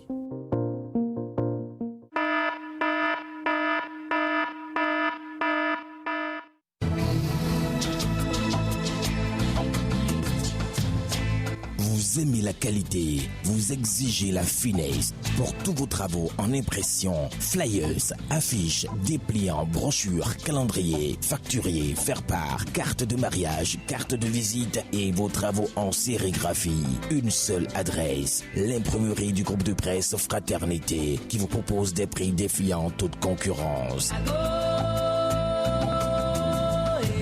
Imprimerie Fraternité, c'est une équipe dynamique avec du matériel de dernière génération capable de vous produire en quantité, qualité et avec célérité. Imprimerie Fraternité, nous sommes situés à Ménotin dans l'avant de la station Sonacop. Contact 97 60 79 34 95 34 10 47. À l'imprimerie du groupe de presse Fraternité, la qualité est garantie.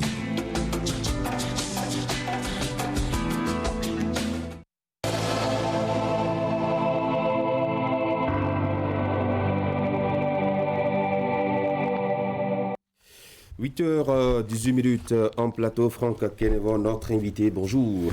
Bonjour. Je sais que vous suivez de très près la situation à Parakou. Surpris par la décision de la Cour suprême jeudi dernier?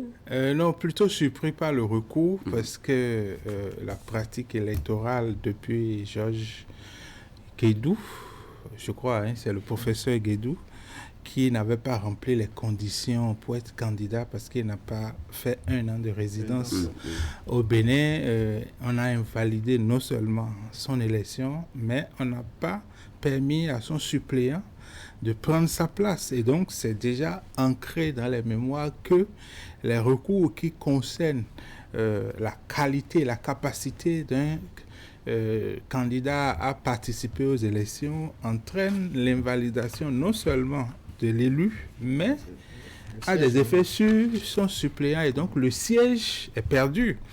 En 2018, le code électoral avait prévu qu'on remette le siège en jeu, mais le code de 2019 n'a rien dit sur les invalidations. Du coup, il n'y a pas possibilité de reprendre les élections, il n'y a rien d'autre à faire que de garder le conseil municipal de Parakou à 32. Et donc, je suis un peu surpris qu'il y ait eu des FCBE, si c'est vrai, un recours pareil. Mais la décision du juge électoral ne me surprend pas parce que quelqu'un qui ne remplit pas les conditions pour être même électeur, comment est-ce que cette personne se retrouve candidat? Avant peut-être de vous demander de répondre à cette question, il a été clair pourtant, le mis en cause, il a été clair pour dire que le recours émane de son propre parti politique. Et jusqu'à présent, il n'y a pas eu de démenti. Oui, c'est ça qui est paradoxal. Moi, je pense fondamentalement qu'ils ont voulu lui régler des comptes lors de la période de turbulence au cours de l'installation du conseil municipal de Parakou, en ce sens que l'individu avait assumé ses distances par rapport à sa formation politique. Mais pour faire ce genre de choses, il faut que nos leaders politiques s'entourent des techniciens. Il y a des spécialistes du droit électoral, il faut les consulter. On ne se lève pas parce qu'il y a un canevas pour faire le recours, on remplit ça, on dépose. Chaque acte que nous posons a des effets de droit qu'on ne maîtrise pas toujours. Donc, quel que soit ce que l'individu a eu à faire, qu'il soit seul ou deux ou trois, étant donné que la loi interprétative vous donne en tenant compte de ces résultats sortis des urnes, plein pouvoir pour gérer la ville, je ne vois pas pourquoi on a besoin de faire des représailles. Étant entendu même que sans ces deux personnes, sans cette personne, vous avez quand même une majorité, on ne va pas dire majorité de blocage, mais une majorité qui est homogène et qui vous permet de diriger la commune sans problème. Donc les autres pourront faire vote contre, pourront faire abstention, mais vous avez les mains pour gérer la commune. Donc ça, c'est une erreur politique. Est-ce qu'ils vont payer ça lors de l'élection du maire, des adjoints et des chefs d'arrondissement? Ouvre à Parakou une nouvelle page de tractation, puisque désormais le maire il est en difficulté. Il me semble qu'il paie son poste. Comment vous lisez cette... Bon, est-ce qu'il paie déjà son poste? A priori, non, parce que dans les cas de figure qui sont possibles, il y en a deux. Il y a un premier cas de figure où deux ou trois parties s'entendent pour un accord de gouvernance communale. Mais ce qui est important de savoir, c'est que BR et UP ne peuvent pas faire un accord de gouvernance sans FCBE. Donc, sur ce plan d'accord de gouvernance, la pratique que nous avons vue jusque-là, c'est que quand il y a accord de gouvernance, c'est le parti qui a le plus grand nombre de sièges qui conserve la mairie. Mais la nuance, c'est que FCBE ne va plus contrôler tous les postes d'adjoints et de chefs d'arrondissement. Mais si il n'y a pas accord de gouvernance communale et que on doit passer au vote, le vote étant secret, je ne sais pas ce que ça va donner, parce que à partir de ce moment, on peut s'interroger sur le comportement de la deuxième candidate, de l'autre conseillère qui ouvertement s'était opposée à Boubacar Yaya. Donc, c'est à partir de ce moment qu'on peut rentrer dans des spéculations, étant entendu que aujourd'hui, il faut une majorité absolue pour élire le maire. Et c'est en cas d'égalité qu'on procède à plusieurs tours. Donc, si nous sommes dans ce schéma-là, FCBE n'aura jamais tout seul la majorité absolue pour faire passer son maire. FCBE aura-t-il les capacités pour négocier comme UP et BR pourraient le faire dans son camp? Est-ce que FCBE a aujourd'hui le leadership pour aller vers les conseillers UP, étant entendu que pendant la campagne, il y a eu des situations entre UP et BR? C'est là toute la question. Mais si nous regardons le schéma de départ, c'est que c'est BR qui est favori. Parce que dans le schéma de départ, BR semblait... en fait, il y a eu un premier vote émis pour l'élection de Aboubacar Yaya. Et ce vote a démontré clairement que deux conseillers FCBE n'ont pas voté pour Aboubacar Yaya. Est-ce que depuis qu'il est assis dans le fauteuil, il a rassemblé encore sa troupe? Est-ce qu'il a consolidé les liens avec l'ensemble des conseillers FCBE? Parce que pour aller chercher des voix supplémentaires dans d'autres formations, il faut déjà renforcer ce que vous avez comme acquis avant d'aller chercher le plus là-bas. Voilà. Donc ça, mais c'est le seul cas au Bénin aujourd'hui, vous voyez la sensibilité. Parakou étant quand même la grande métropole du Nord, Parakou étant ce que Cotonou est pour le Bénin, Parakou est cela pour le nord du pays.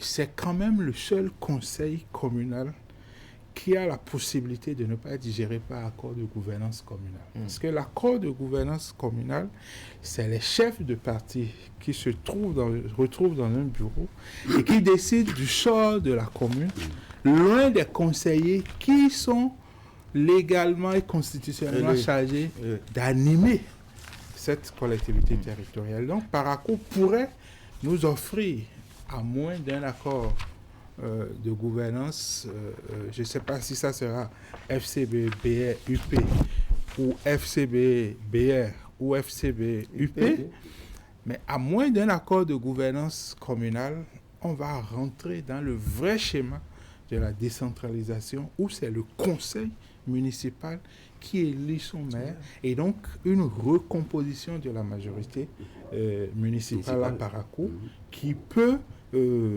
durer, parce que c'est vrai qu'à l'approche des présidentielles, il y a des déstabilisations au niveau de certains conseils. Tout à fait.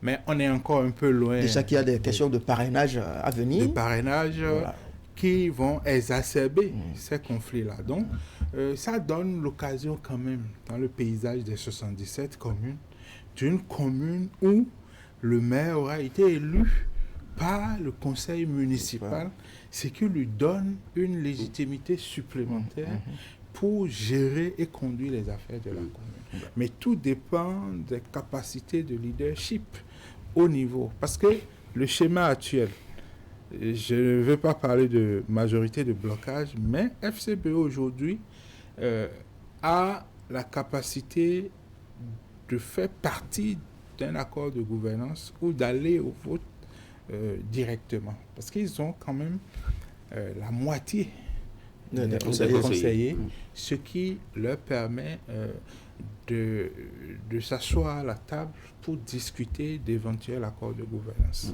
Alors, dites-nous, Franck Kenevon, comment, selon vous, un citoyen inéligible a-t-il pu aller jusqu'à ce niveau, installer et conseiller dans la commune de Parakou?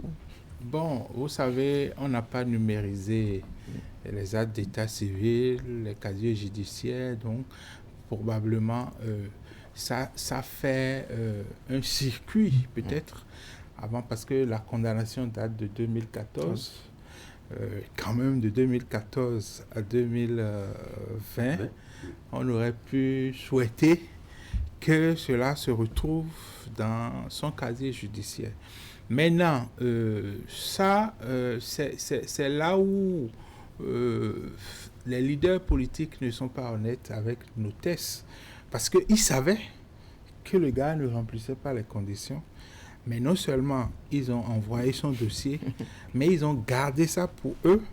Et c'est au moment où le gars a eu des cas de comportement qu'on sort ça. Donc ça veut dire que si on check bien les 1815 autres conseillers, il peut y avoir 4 qui ne remplissent pas les conditions. Et donc, peut-être même vous verrez que peut-être 10%, 15% ne remplissent pas les conditions. Et si on va se mettre à faire la chasse à ces conseillers, je crois qu'on va faire perdurer l'instabilité au niveau de nos communes. Mais il faut que la Sénat puisse réfléchir par rapport à ce cas d'école, à comment travailler avec la justice pour que les condamnations, tout ça, là, on parle de numériser tout aujourd'hui, mais il faut y aller pour que on évite au pays ces gens c'est les b.a.-ba. Vous ne verrez plus ces choses-là dans d'autres pays dès lors que le gars a eu la condamnation définitive. Si c'était provisoire, s'il y avait appel, ou il y avait pouvoir en cassation, on peut comprendre, parce que ces recours-là sont suspensifs. Mais dès lors, et c'est aussi un risque, parce que si en cours de mandat, la juridiction d'appel ou de cassation confirmait la décision. Donc, on va faire la démission d'office de cette personne et autres. Donc, il faut faire vraiment attention. Et c'est en cas de démission d'office qu'on peut espérer que le suppléant le remplace. Donc, il faut que la classe politique travaille. C'est-à-dire, on a parlé de réforme du système partisan qui devrait permettre d'éviter, je me rappelle, cet échange à la limite violente, le chef de l'État et Adrien Roumbédi au palais de la Marina sur la véracité des actes que les candidats produisent. Bon, la réforme devait permettre d'épurer ces comportements, mais on est encore dedans et c'est étonnant, c'est surprenant. Il faudrait donc qu'on travaille encore plus pour atteindre les objectifs qu'on s'est fixés. Voilà. C'est bon, merci. À vous, on va rester dans l'espoir. Oui, ça c'est dans 2 semaines. Parce que, donc, au plus 2 semaines. Ils ont 15 jours, il y a déjà quelques jours de passé, on attend de voir. Non, je pense normalement que le délai doit commencer à partir de la notification de la décision. Je sais que parfois la Cour fait diligence. Dans d'autres cas, ça met du temps. Je ne sais pas si le préfet a déjà reçu la notification, parce que sans la notification, il ne peut pas légalement convoquer le conseil. Donc, on attend de voir ce que ça va donner. Mais en attendant, les affaires courantes de la mairie... Non, c'est le maire Yaya. Toujours. Oui, il gère les affaires courantes jusqu'à ce que l'élection ait lieu. Et s'il est confirmé, il continue. S'il n'est pas confirmé, il passe la main à celui qui aura été élu. Donc, on ne va pas le faire dégager alors qu'on n'a pas élu son remplaçant, non? Il gère les affaires courantes. Surtout que ce n'est pas son élection qui a été remise en cause à lui. Voilà. Donc, il n'y a pas de vide à la tête de la commune, mais il devient comme un intérimaire. Il ne peut plus prendre de grandes décisions. Quelle pourrait être, selon vous, la situation, le sort d'Aboubacar Yaya au sein des forces pour un bien émergent son parti, quand le conseiller déchu l'accuse, affirme que c'est lui l'auteur du recours? Bon, le parti, vous voulez me faire dire que le parti pourrait le remplacer à la candidature du maire. Il fait perdre au parti la stabilité, parce que à partir de ce moment, celui qui sera maire à Parakou, s'il ne fait pas preuve d'un grand leadership, ces décisions seront rejetées très facilement au niveau du conseil. Nous rentrons dans une période d'instabilité potentielle. Parce que c'est pour cela que la loi a prévu que lorsque une liste obtient 40% des suffrages, qu'on puisse lui donner la majorité absolue pour stabiliser le jeu. Voilà que cette majorité, eux-mêmes, ils l'ont fait voler en éclats. Bon, on verra bien. Je ne sais pas si c'est le secrétaire exécutif national qui va dire à Aboubacar Yaya que tu ne seras plus candidat. Je ne sais pas si c'est lui-même qui va prendre la décision de se retirer. Les conséquences politiques de ce... Mais je suis sûr que le prochain candidat des FCVE sera Aboubacar Yaya. Je peux me tromper, mais je pense qu'il va vouloir empiler. Parce que c'est un défi personnel pour lui de diriger la ville de Parakou. Voilà. Merci beaucoup. Merci à vous, Franck Guénévor. Merci à vous, André Dossa. Mesdames et messieurs, nous allons observer la courte pause. Juste après, vous suivrez le 7 jours au Bénin. Préparation et présentation, Idrissou Boukari. Je vous reviendrai juste après pour la revue de presse. Nous prenons des mesures de sécurité pour vous et pour nous. Face au Covid-19, LBM Système Location de Voitures vous protège. Nous mettons un point d'honneur sur le respect des consignes par nos conducteurs.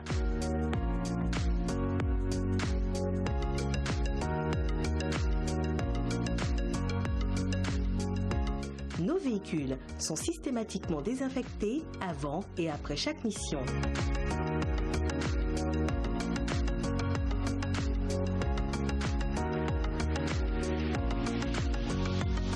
Faites-nous confiance. Votre sécurité Notre préoccupation, SIST LBM location de voiture, contact 60 60 60 63.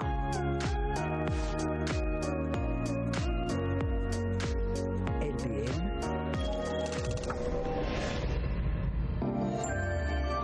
le carrefour des grandes marques.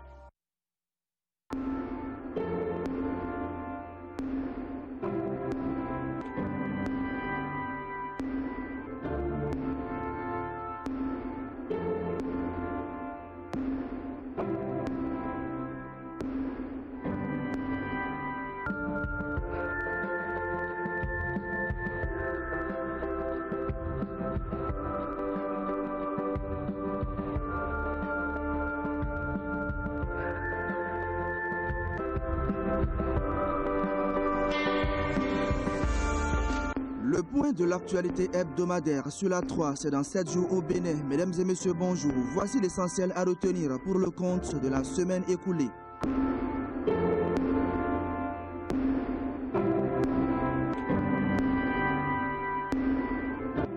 Coup de tonnerre retentit à Porto Novo et ressenti jusqu'à Parakou.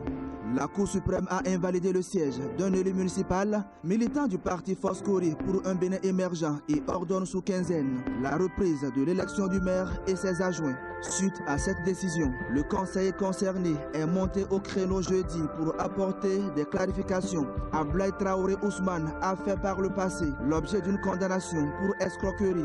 Il est donc inéligible conformément à la loi. Au cours de sa sortie médiatique, le conseiller déchu n'a pas caché sa désolation face à la dite décision. La FCBE vient ainsi de se faire enterrer, a-t-il déclaré à la faveur d'une conférence de presse qu'il a animée à la Bourse du Travail dans la soirée du jeudi dernier. Selon lui, le recours d'invalidation de son siège a été introduit à la Cour suprême par un membre de son propre parti qui serait porté disparu. Je suis comme un danger. Il fallait tout faire pour invalider mon siège. Dieu étant amour et qui ne dort pas, a dit il vaut mieux donc que ce soit le parti qui paie, ce qui est malheureux aujourd'hui.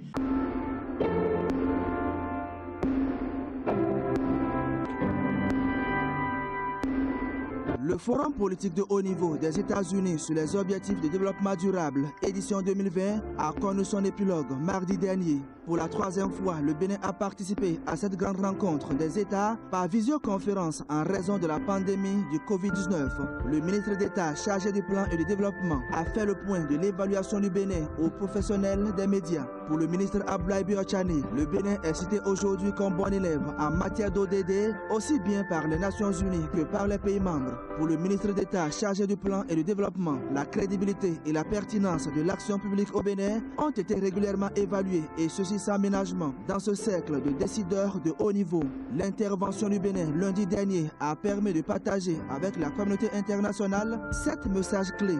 Des messages relatifs au progrès, aux bonnes pratiques, aux expériences réalisées dans le cadre de la mise en œuvre de l'agenda 2030 et de ses objectifs pour le développement durable.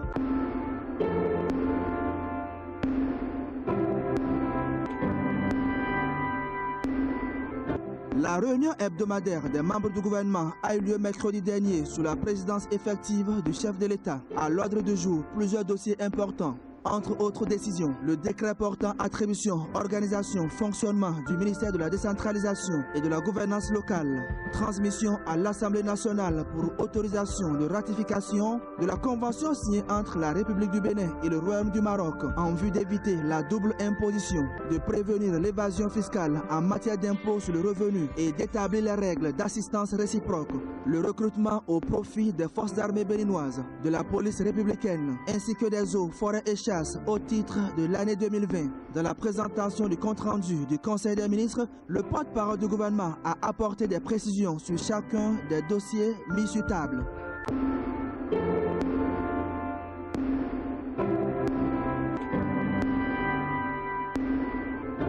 Le Conseil consultatif national de l'enseignement secondaire général était en session ordinaire au titre de l'année 2020.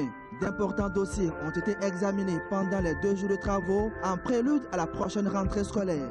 Les conseillers se sont notamment penchés sur les demandes de création, d'extension, de dédoublement, de changement de dénomination, de suppression de groupes pédagogiques, de transfert de sites des établissements privés et ou publics, de l'enseignement secondaire général d'une part et ceux de l'enseignement et la formation technique et professionnelle d'autre part. La cérémonie d'ouverture des travaux de cette session qui s'est déroulée à la salle des fêtes des tours administratives à Cotonou a été présidée par le directeur de cabinet du ministre des Enseignements secondaires, techniques et de la formation professionnelle.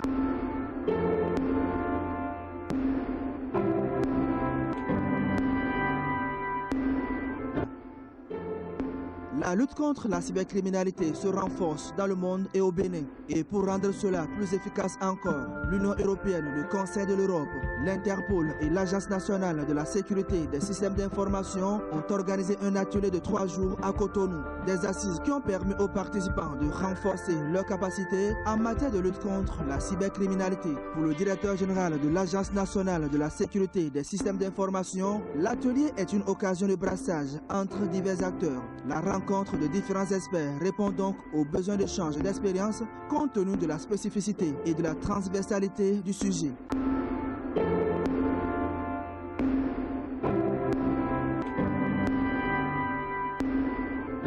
Les organisations non gouvernementales Alcré et Social Watch Bénin disposent désormais des relais à la base pour leur exercice de veille citoyenne autour des politiques publiques. Il s'agit des cellules de participation citoyenne dont le processus d'installation dans les arrondissements a été enclenché mercredi. La cellule villageoise de participation citoyenne veille à l'amélioration des performances de la gestion du village et à la prise en compte des besoins réels et prioritaires de la population villageoise, notamment les femmes, les jeunes et les personnes de 3e âge.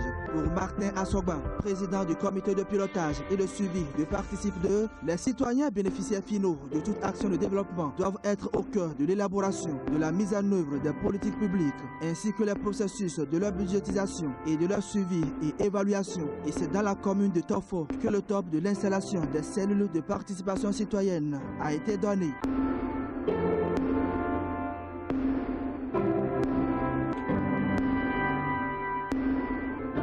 Ainsi se résument les faits ayant marqué la semaine écoulée.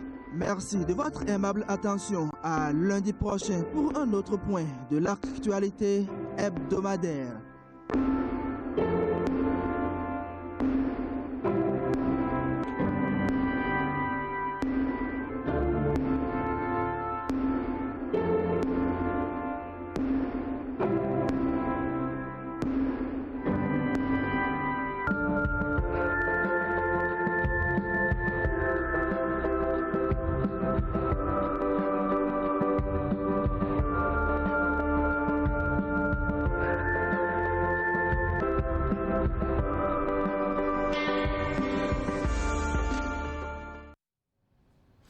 Et voilà, c'était le 7 jours au Bénin avec Idrissou Boukari que nous remercions au passage. Maintenant, on prend rendez-vous avec la presse nationale. Il s'agit donc de la revue Assimo Kanyation a lu pour nous les journaux. Voici le condensé de l'actu.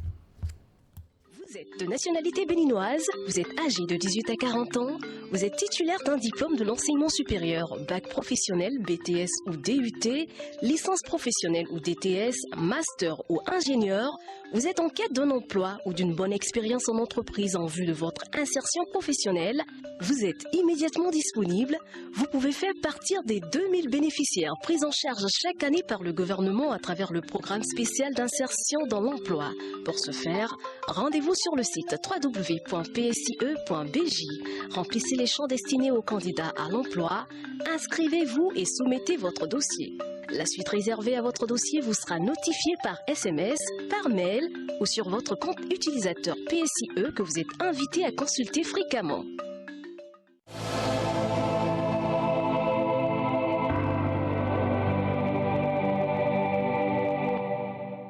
Mesdemoiselles, Mesdames et Messieurs, bonjour.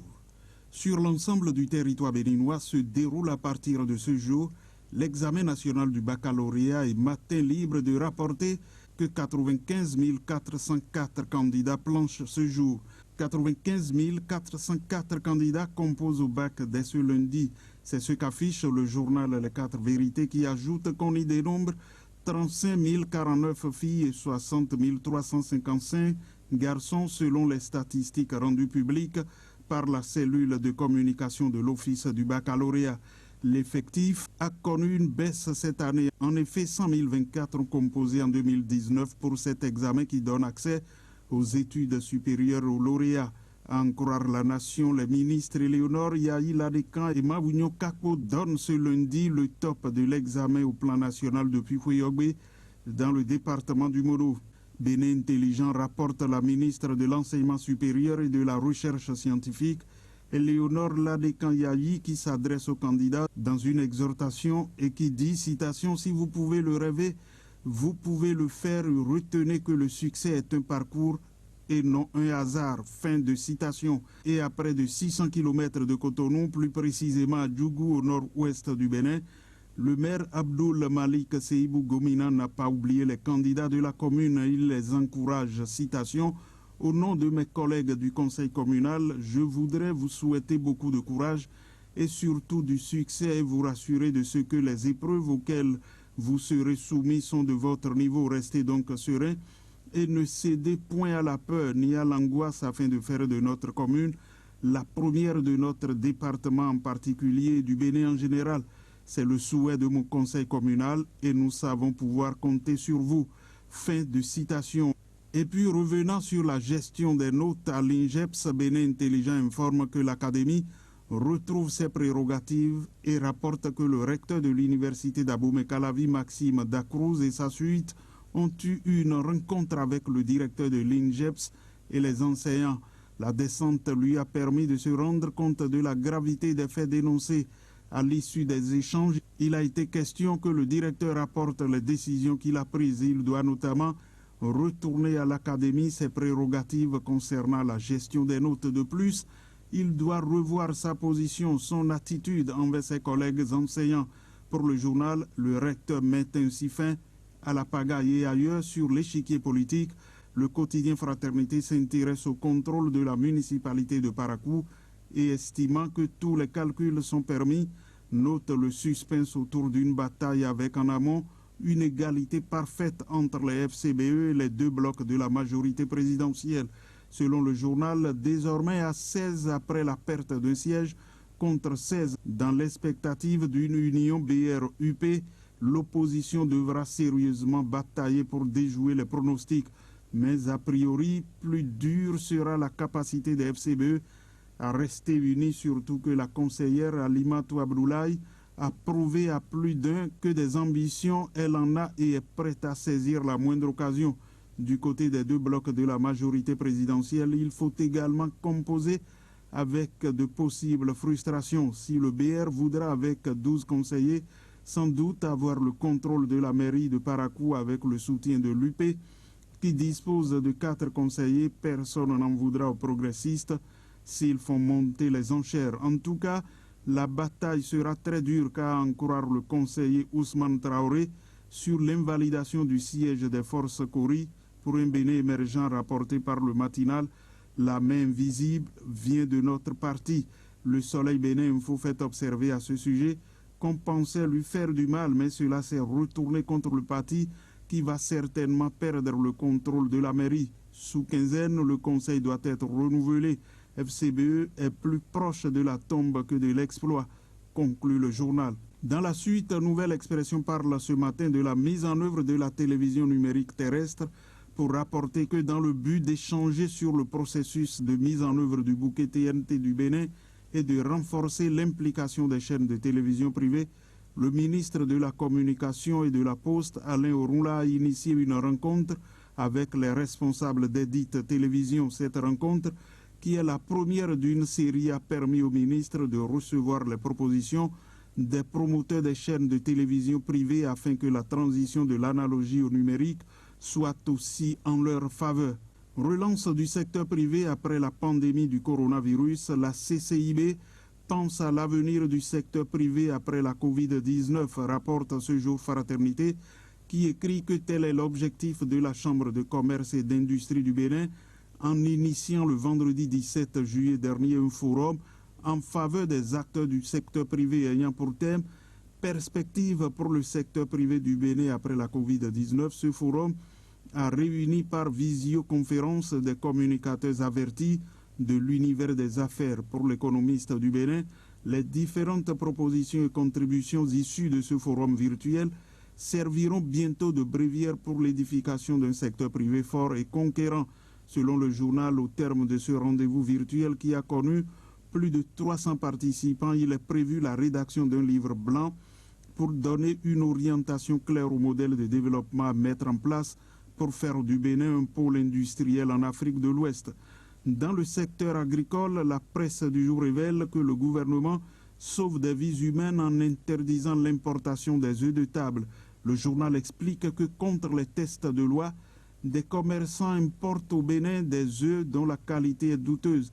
Face à cette situation, le gouvernement de la rupture a pris ses responsabilités pour garantir la santé de ces populations. En culture, le quotidien La Nation note dans la restitution des trésors publics par la France des avancées notables du côté du Bénin. Selon le journal, le point de la coopération entre le Bénin et la France sur le plan culturel était le menu principal de la séance de travail tenue le vendredi 17 juillet entre le ministre du Tourisme, de la Culture et des Arts et une délégation de l'ambassade de France au Bénin, conduite par l'ambassadrice Véronique Brumeau. Les deux personnalités ont passé en revue les démarches menées dans ce cadre au niveau des deux pays depuis la visite au Bénin de l'ancien ministre français en charge de la culture en décembre dernier, suivi de la visite de travail en France au mois de février 2020 d'une délégation béninoise conduite par le ministre Jean-Michel Abimbola et Aurélien Agbenossi. Merci d'avoir suivi la revue de presse.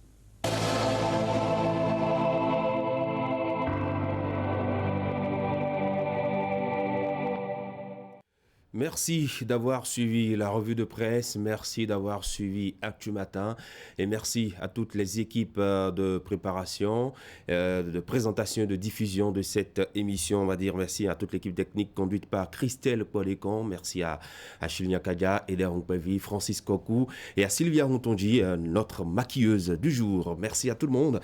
Rendez-vous demain à partir de 7h pour d'autres informations à partager avec vous. Actu Matin de retour demain. D'ici là, portez-vous bien et surtout, gardez le sourire. Au revoir.